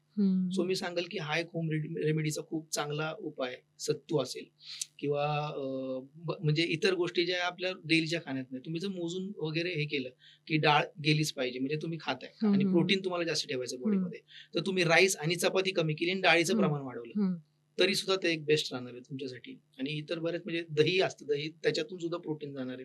बऱ्याच लीफी व्हेजिटेबल्स आहेत, त्याच्यातून सुद्धा प्रोटीन जाणार आहे. हं. सो तुम्ही असे सॅलड्स बनवू शकता, ज्याच्यामध्ये प्रोटीनचे सोर्सेस ॲड करू शकता. पनीर सॅलड बनवू शकता, सोया हं. सॅलड, टोफू सॅलड बनवू शकता. हं. भरपूर गोष्टी आहेत, ज्याच्यातून प्रोटीन मिळतं आणि बरोबर. सर्वसामान्यांच्या गरजा ज्या प्रोटीनच्या आहेत, 100% पूर्ण होऊ शकतात नॅचरल सोर्स फूडनी. एकंदरीत आता हिवाळा आल्यानंतर आपलं एक रुटीन लागतं, फिटनेस रुटीन म्हणा किंवा आपण एक डेली रुटीन फॉलो करायला पाहिजे. मला महिलांसाठी विचारायचं आहे, की बघितलं तर पुरुषांचं प्रमाण जिममध्ये जास्त दिसतं. अजून पण मेट्रो सिटीजमध्ये महिला बऱ्यापैकी जिमला जातात, पण खेडेगावातला किंवा तिकडे 2 टायर्स, 3 टायर्स सिटीमध्ये नाही जात. तर महिलांसाठी जिम किती महत्त्वाचं आहे, स्ट्रेंथ ट्रेनिंग किती महत्त्वाचं आहे, त्याबद्दल काय सांगाल? 100%. आता महिलांचं जिमला जाणं इम्पॉर्टंट असं आहे, की अ, मुलांचा असतो एक हॉर्मोन हं, टेस्टोस्टेरॉन. हं. त्याच्यामध्ये मे बी 40 नंतर चेंजेस व्हायला लागतात. हो. ठीक आहे. जे चेंजेस होतात प्लांट ग्रोथ नंतर वगैरे ते तर महिलांच्या हं, मनात कॉमनली. ठीक आहे. पण म्हणजे मुलांच्या लाईफ स्टेज जर तुम्हाला सांगितलं, तर एक असतं तो बॉर्न बेबी असतो. हं, त्यानंतर तो टीनेजर होतो. हं. त्यानंतर ॲडल्ट होतो आणि त्याच्यानंतर सीनियर सिटिझन होतो.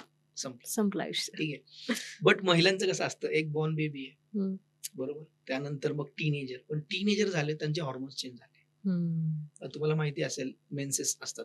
ते टीनेजमध्ये चालू हो, होतात. म्हणजेच हार्मोन्स चेंज झाले. चेंज झालंय. बरोबर. तो एक जन्मच आहे. त्यानंतर परत मग ज्यावेळेस बेबी डिलिव्हर हां, होतं किंवा कन्सीव्ह प्रेग्नन्सी करतो वगैरे आपण. असते. हां. त्यानंतर म्हणजे असं म्हणतात, की 206 हाडं एकत्र तुटण्याचं जे पेन असतं, ते हं. एखादी महिला ज्यावेळेस मूल डिलिव्हर करत असते, त्यावेळेस नॉर्मल होतं डिलिव्हरीमध्ये. नॉर्मल डिलिव्हरीमध्ये. पण आता तुम्ही बघितलं असेल ज्या महिला हं, स्ट्रेंथ ट्रेनिंग करतात, वेट ट्रेनिंग करतात, हं, मूल कधी डिलिव्हर झालं हे सुद्धा त्यांना कळत नाही. हं. कारण बोन इंटेन्सिटी हाडांची जी त्यांच्या क्षमता असते ती खूप चांगल्या लेव्हलला गेलेली असते. ठीक आहे. तो एक जन्म आहे, पण तो इतका सेफ होतो.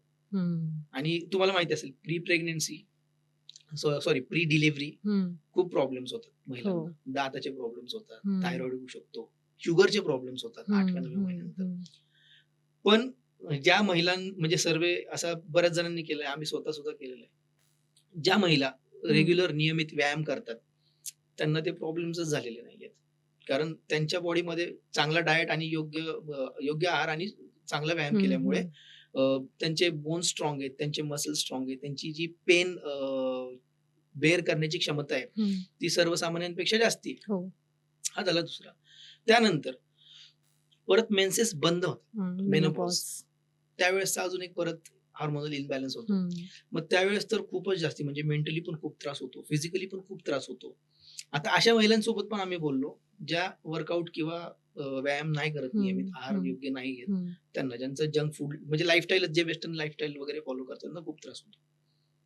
आणि ज्या महिला रेग्युलर आहेत, म्हणजे बऱ्याच आहेत मला वाटतं 90% महिला आहेत ज्या मेनोपॉजचा भाव करतात, की खूप डेंजर आहे, काय काय होईल? होण्याच्या आधीच घाबरलेल्या असतात. हं. पण योग्य आहार आणि त्याच्यामध्ये एक बिहेवियरल मॅनेजमेंट असतं. हो. बिहेवियर कसं पाहिजे? खूप छोट्या-छोट्या गोष्टी आहेत. मग त्या ज्या हे करतात, जिम वगैरे करतात, त्या मेंटली पण स्ट्रॉंग असतात. फक्त हं, फिजिकलीच नाही आणि मेनोपॉजच्या वेळेस मेंटली खूप स्ट्रॉंग राहायला लागतं तुम्हाला. हं. ठीक आहे. कारण त्यावेळेस वजन पण वाढलेलं असतं, चिड पण खूप होत असते. बरोबर. हं, हॉर्मोन्स कारण खूप त्रास देत असतात त्यावेळेस. मग त्यावेळेस कसं बॉडीला हायड्रेट ठेवलं पाहिजे, पाणी पिलं पाहिजे, कोणता कलर बेडचा असायला पाहिजे, कपडे हं, कोणत्या कलरचे घालायला पाहिजे, किती लोकांना भेटलं पाहिजे, स्वतःला बिझी कसं ठेवलं पाहिजे. हं. या सगळ्याचं परत फिरून येतं डाएटवरती आणि व्यायामावरती. तुम्ही ते बरोबर. बिझीनेस जो आहे, तो मोबाईलवरती घालवण्यापेक्षा तो 1 तास 2 तास व्यायामात घालव. तो खूप हं. खूप जास्ती प्रमाणात हे करतो. त्यानंतर परत सीनियर सिटिझन महिलांचं असतं. फेजमध्ये ठीक आहे. जातात. इतके फेज झाल्यानंतर त्यावेळेस परत ऑलरेडी डिलिव्हरी नंतर बोन डेन्सिटी कमी होते. हं, बरोबर. कॅल्शियमची डेफिशियन्सी होते. आता हं. ॲड वगैरे तुम्ही बघितले असतील कॅल्शियम हो. सँडल्स वगैरे ते सांगतात, की महिलांना तिशीनंतर बोन डेन्सिटी बोनचे होते. होते. म्हणून तुम्ही ह्या गोळ्या खा किंवा काय. हं, काय नाही तुम्ही व्यायाम जर व्यवस्थित केला आणि ज्या व्यायाम करतात त्यांना पोस्ट डिलिव्हरी हे हं, प्रॉब्लेम हं, सापडलेले नाहीयेत. म्हणजे हं, त्यांचे बोन्स स्ट्राँग आहेत. जॉइंट पेन वगैरे असं काही झालेलं नाहीये. गुडघा दुखतोय खूप वजन वाढल्यामुळे गुडघ्यावरती सगळं हं, आलंय असं काही झालेलं नाहीये. ठीक आहे.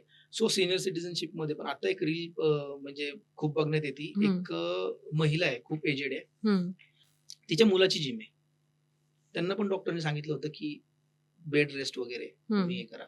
पण मुलांनी त्यांना समजवलं त्या महिलेला, की हं, व्यायाम चालू करा. आता ती 70 एजमध्ये आहे. डेडलिफ्ट एक खूप एडवान्स एक्सरसाइज आहे.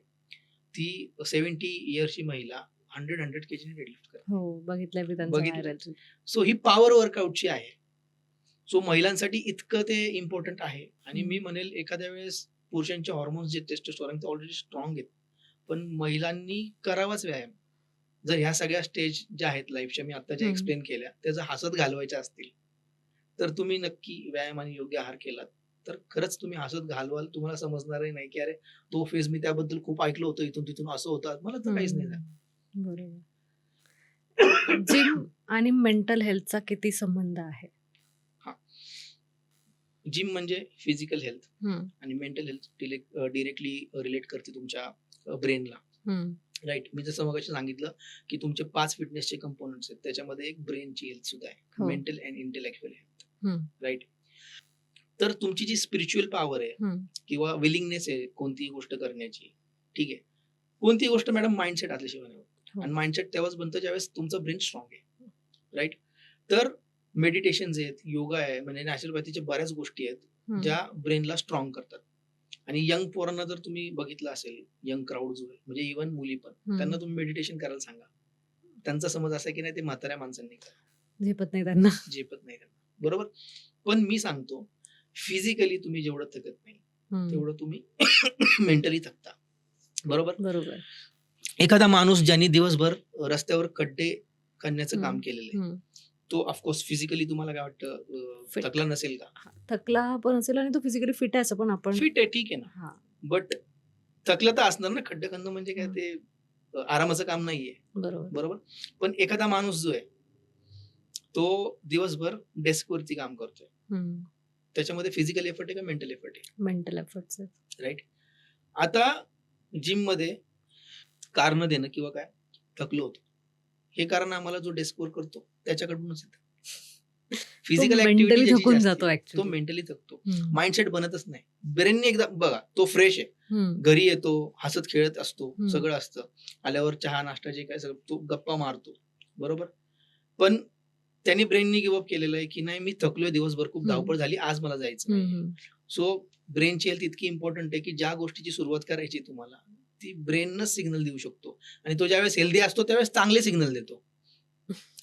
बरोबर. सो हा फरक आहे. फिजिकल एफर्ट्स तिकडेच चालू होतील, जिथे माइंडसेट आहे, ब्रेननी सिग्नल दिला, तरच तो माणूस ती गोष्ट म्हणजे हं. करण्यासाठी तयार होईल.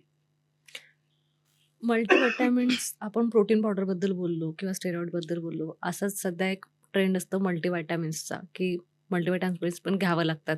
म्हणजे जर तुम्ही सोशल मीडिया फॉलो करत असाल, तर तुम्ही बघताच, की मल्टीव्हिटॅमिन्स असेल किंवा वेगवेगळे ब्रँड ॲड करत असतात.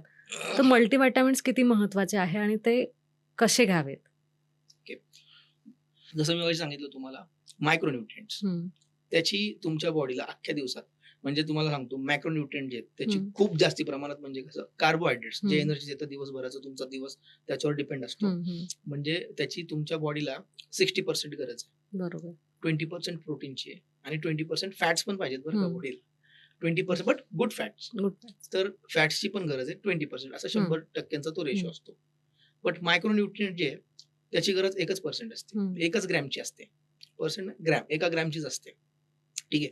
20% प्रोटीनची गरज पूर्ण करण्यासाठी तुम्हाला अंडी खावी लागतील, चिकन हं, खावे लागेल, बरोबर. हं, बट व्हिटॅमिन्सचं तसं नाहीये. हं, तर शक्यतो तुमचा आहार व्यवस्थित असेल दिवसभराचा, हं, तर व्हिटॅमिन्स आणि मिनरल्स याच्यासाठी वेगळे सप्लिमेंट्स घ्यायची गरज नाहीये. हं, पण डेफिशियन्सी असेल, तर तुम्ही पिल नक्की खा. दिवसभराच्या खाण्यामध्ये किंवा तुमच्या खाण्याच्या लाईफस्टाईलमध्ये जंक हं, फूड भरपूर आहे. बऱ्याच गोष्टी अशा आहेत ज्या ओबेसिटी निर्माण करतात. हं, असं असेल, तर हं, त्या केसमध्ये त्या माणसाने म्हणजे डेफिशियन्सी नसताना सुद्धा जर घेतलं मल्टीव्हिटॅमिन, तर त्याला ते हेल्प करेल. पिल्स ज्या असतात, त्याचे कोणत्या प्रकारचे इतके साइड इफेक्ट सापडलेले नाहीयेत. बट फोर्सफुली नका करू. फोर्सफुली जर तुम्ही केलं, हं. अतिरेक झाला, एक्सेसिव्ह झालं ते, तर ते तुम्हाला त्रासच देणार आहे.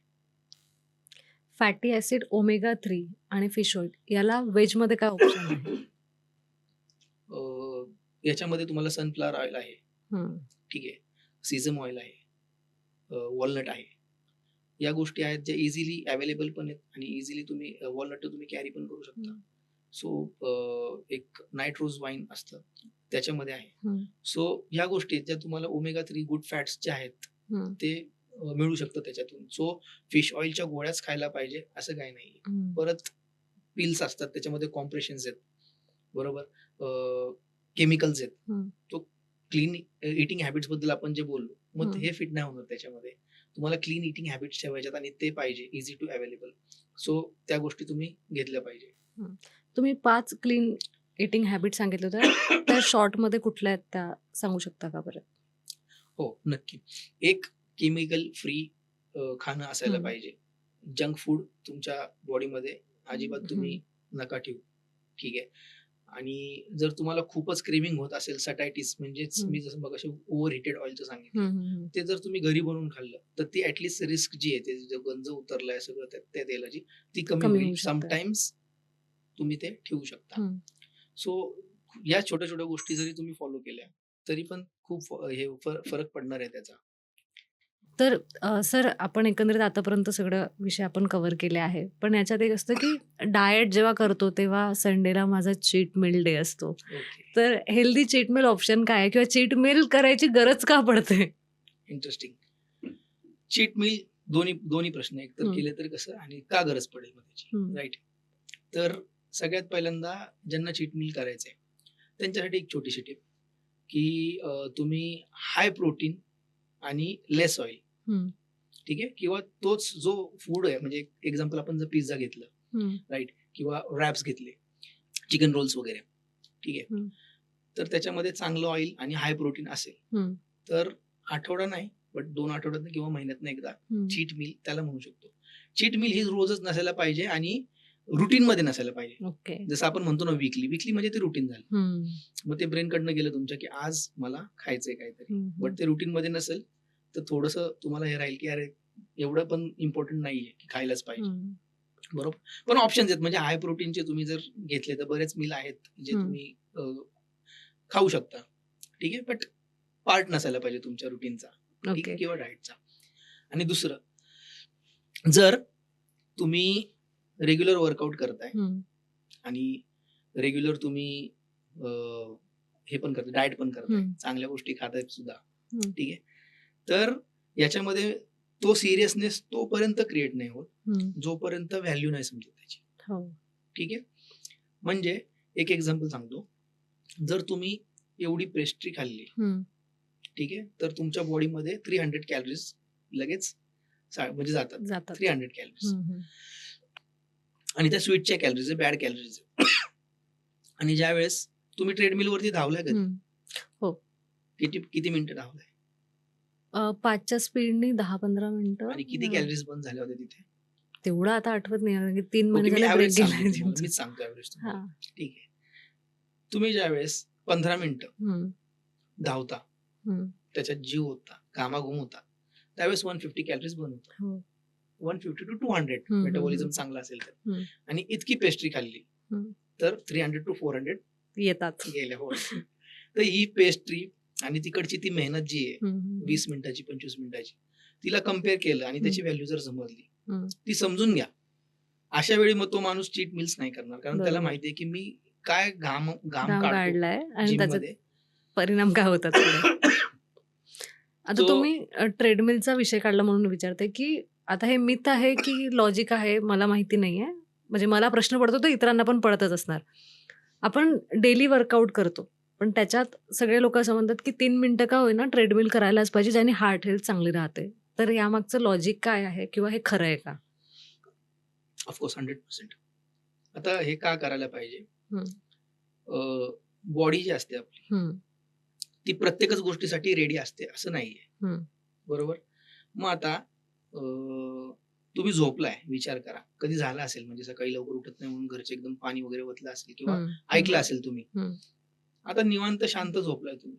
ब्रेनला माहिती आहे, की आता रेस्ट करतोय आणि एकदम पाणी ओतलं अंगावरती. हं. मग तुमची रिएक्शन कशी असेल? दचकतो माणूस. दचकतो. हां. दचकतो म्हणजे काय? हार्टचे जे रिदम्स आहेत ना, ते ते वाढतात. मेंटली नाही लगेच मॅच करत तुमच्या हं. बॉडीला. तुम्हाला जर तुम्हाला माहिती आहे, की मी तुमच्यावर पाणी ओतणार आहे. एक एक्झाम्पल आपण होळीचं सडन घेऊया. रिएक्शन नाहीयेत. सडन रिएक्शन नाहीये. हं.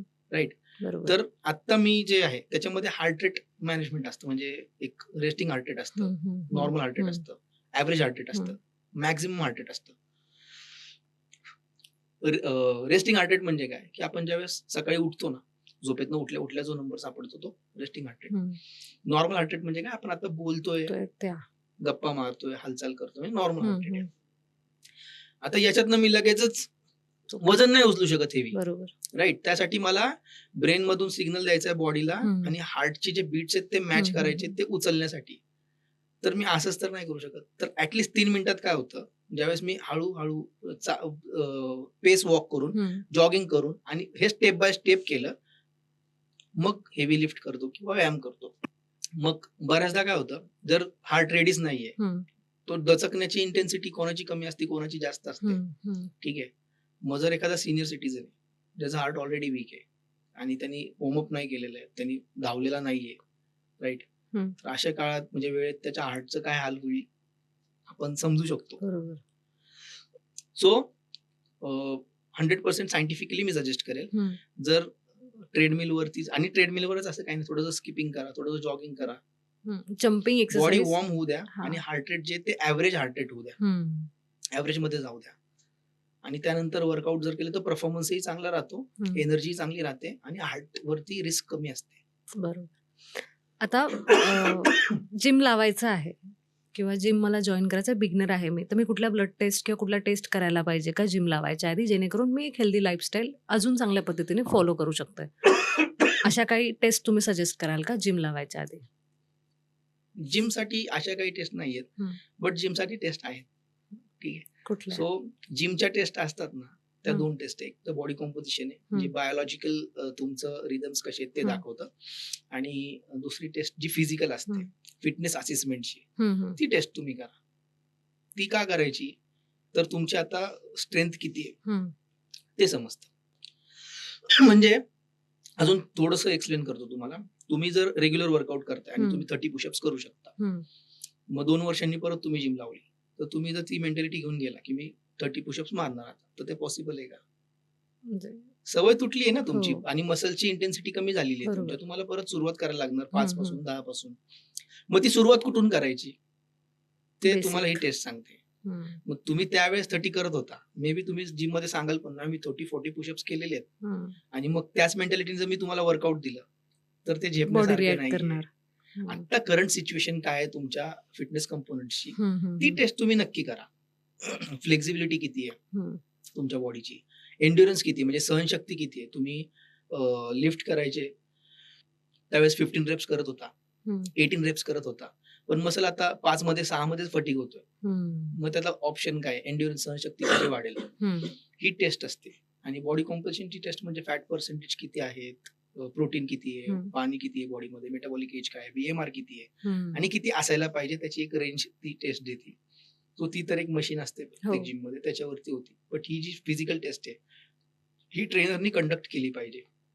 त्याला एक क्लिअरिटी मिळते की किती इंटेन्सिटीचा वर्कआउट देऊ शकतो आणि हा माणूस कशामध्ये कमी आहे. काही वेळा असं होतं की स्ट्रेंथ चांगली आहे, एक एक्झाम्पल म्हणजे यंग मुलं, पण आपण असा हात जोडतो ना आणि मागं जोडायला सांगा त्यांना जोडतच येणार नाही, कारण फ्लेक्झिबिलिटी नाही, बरोबर. तर इनबॅलन्स असतं ते. ठीक आहे. सहनशक्ती, धावायला तर काही जणांना कार्डिओ बोर वाटतो, त्यांचा एन्ड्युरन्स टेस्ट जर तुम्ही घेतलं तर एन्ड्युरन्स खूप कमी निघतो त्यांचा. आणि अजून एक टेस्ट असते जी ब्रेनची असते, म्हणजे तुमचं ब्रेन किती स्ट्रॉंग आहे हे बघण्यासाठी. आता याच्या बऱ्याच वेगळ्या वेगळ्या पद्धती होत्या. आता सगळं वाढतंय, म्हणजे टेक्नॉलॉजी वगैरे सगळं, त्याच्यानुसार एक इल्युजन आहे, ते खूप इझी आहे तुमचं ब्रेन कसं आहे ते बघण्यासाठी, किती स्ट्रॉंग आहे ते बघण्यासाठी. आणि ब्रेनचं पहिल्यांदा कसं होतं की काय झालं की डायरेक्टली सायकोलॉजिस्टच सजेस्ट करायचे, तू काहीतरी गडबडलाय किंवा डॉक्टरला कन्सल्ट दिमाग के डॉक्टर के पास जाओ, राईट. आता एखादा जिम मध्ये आला, त्याला जर मी हे सांगितलं, जिमवाल्याचा बिझनेस जाईल. एक्झॅक्टली, बिझनेस तर गेला, त्याच्या इगोवर येऊ शकतं. बरोबर. मला कोण बोललं नाही, तू काय डॉक्टर आहे का, मला कसं सजेस्ट करतोयस, बरोबर. मग काही वेळा आम्ही म्हणजे मिड वे काढायचं म्हणून आम्ही कन्सल्टेशन करायचो. कन्सल्टेशन मध्ये काय करायचो, मुद्दाम नाव सारखं विचारायचो. 1 झालं, 2 झालं, 3 झालं, त्याला इरिटेट व्हायला सुरुवात झाली, तो रागात आला, चिडायला सुरुवात झाली त्याची. पहिल्यांदा सांगेल तो, हा माझं नाव मयूर आहे. दुसऱ्यांदा, हा मयूर. तिसऱ्यांदा, सर सांगितलं ना तुम्हाला आत्ताच मयूर आहे. 5व्यांदा तो म्हणेल, सर तुमचा काय प्रॉब्लेम आहे का, म्हणजे तो इरिटेट व्हायला लागलाय. 6व्यांदा मे बी तो उठून जाईल रागात. ठीक आहे. तर आम्ही कन्सल्टेशन करताना एक गोष्ट, सॉरी तुमचं नाव विसरलो, परत सांग. मग ते पण कुठेतरी आम्हाला अनकम्फर्टेबल व्हायचं. बरोबर. बरोबर. आणि मग नंतर मग ते समजूत काढायला लागायची. नाही सर तो एक पार्ट होता. टेस्ट त्यात घेत पण होतो. मग तुम्ही सांगितलं का नाही मला आधीच? मला राग आला ना. प्रिपेअर झालो असतो. प्रिपेअर झालो असतो. प्रिपेअर झाला तर राग नसता आला. एक इल्युजन एक फोटो आहे. हं, त्या फोटोमध्ये एका टेक्नॉलॉजीने इल्युजन बनवलंय. हं, त्याच्यामध्ये 3 ते 4 पार्टमध्ये तो फोटो आहे. असं हं, डिझाइन आहे फक्त. जर तुम्हाला त्याच्यातला एक पार्ट हलताना दिसतोय हं. स्लोली, तर तो तुम्ही थोडेसे स्ट्रेस्ड आहात. म्हणजे तुमचं माइंड थोडंसं थकलेलं आहे. आणि 2 पार्ट हलतायत. तर बऱ्यापैकी स्ट्रेस आहे तुमच्या डोक्यात. दिमाग के डॉक्टर के पास जाने की जरूरत है. हां. म्हणजे तुम्ही माइंडनी थकून गेलाय. हं. तो माणूस कधीच आवर्जून नाही जाणार वर्कआउट करायला किंवा आवर्जून कोणतीच गोष्ट नाही करणार. त्याच्या घरामध्ये आहे ना प्रॉब्लेम असणार. बायकोनं कुठे फिरायलाच नाही नेत. कधी रेडीच हं, नसतो. हं, हं. Backup right? माइंड, सबकॉन्शियस माइंडमध्ये ट्रॉमा सुरू असू शकतो कुठल्या एक्झॅक्टली. गोष्टीचा. आणि 3 पार्ट हलताना दिसले, तर तो डिप्रेशनमध्ये आहे. 4 पार्ट हलताना दिसले तर सांगू नाही शकत तो कधी सुसाईड करेल इतका डिप्रेशनमध्ये आहे. बापरे! सो ही एक ईझी टेस्ट आहे. मग ते आम्ही दाखवतो या हं, टेस्टमध्ये, की हा फोटो बघा, हलतंय थोडं-थोडं.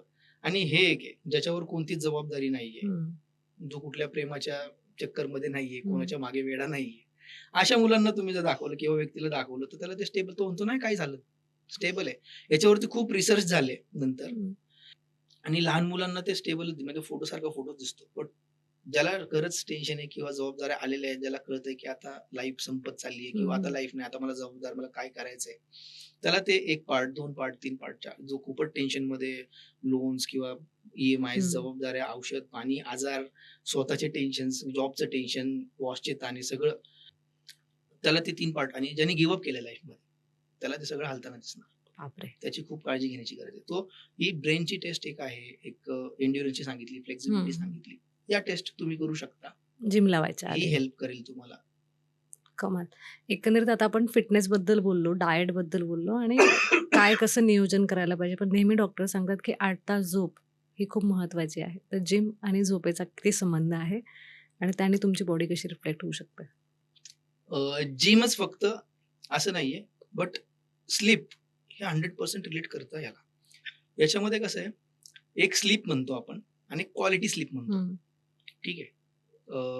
असे काही लोकं तुम्ही बघितले असेल, जे पडले की त्यांना झोप लागते. हो.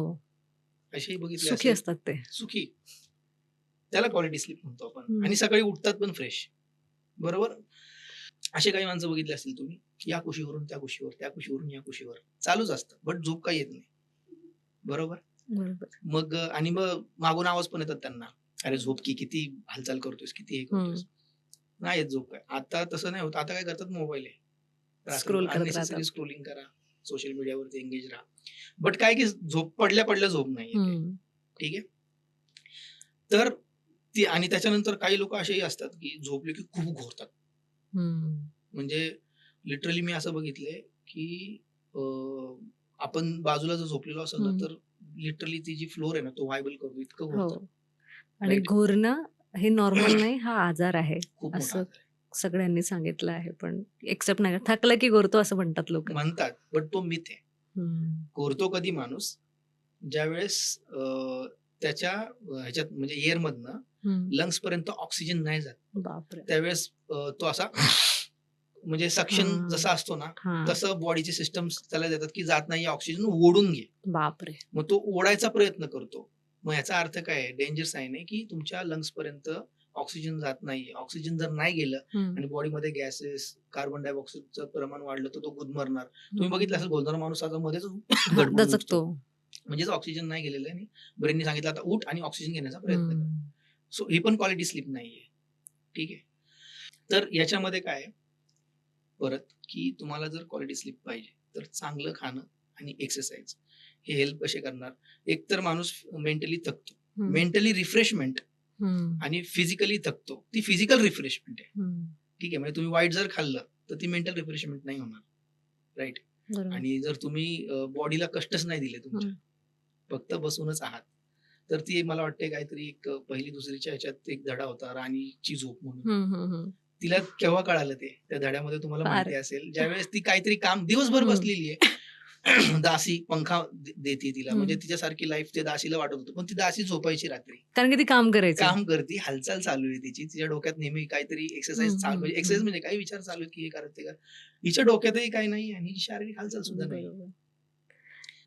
एकंदरीत डाएट असेल, फिटनेस असेल आणि झोप असेल, हे तिन्ही आपल्या शरीरासाठी खूप महत्त्वाचं आहे असं आपण म्हणू शकतो. पण जर मला प्रॉपर जिम ग्लो हा हॅशटॅग सध्या ट्रेंड करतो सोशल मीडियावर, तो जर मिळवायचा असेल, तर अशा कुठल्या 5 गोष्टी आहेत ज्या मी करायलाच पाहिजे? ओके. एक, तुम्ही बॉडीला हायड्रेट ठेवा. हं, ठीक आहे. मायक्रो न्यूट्रिएंट्स जे आहेत, ते बऱ्याच वेळा स्किप होतात हं, लाईफमधून. लाईफमधून म्हणजे दैनंदिन जीवनामधून.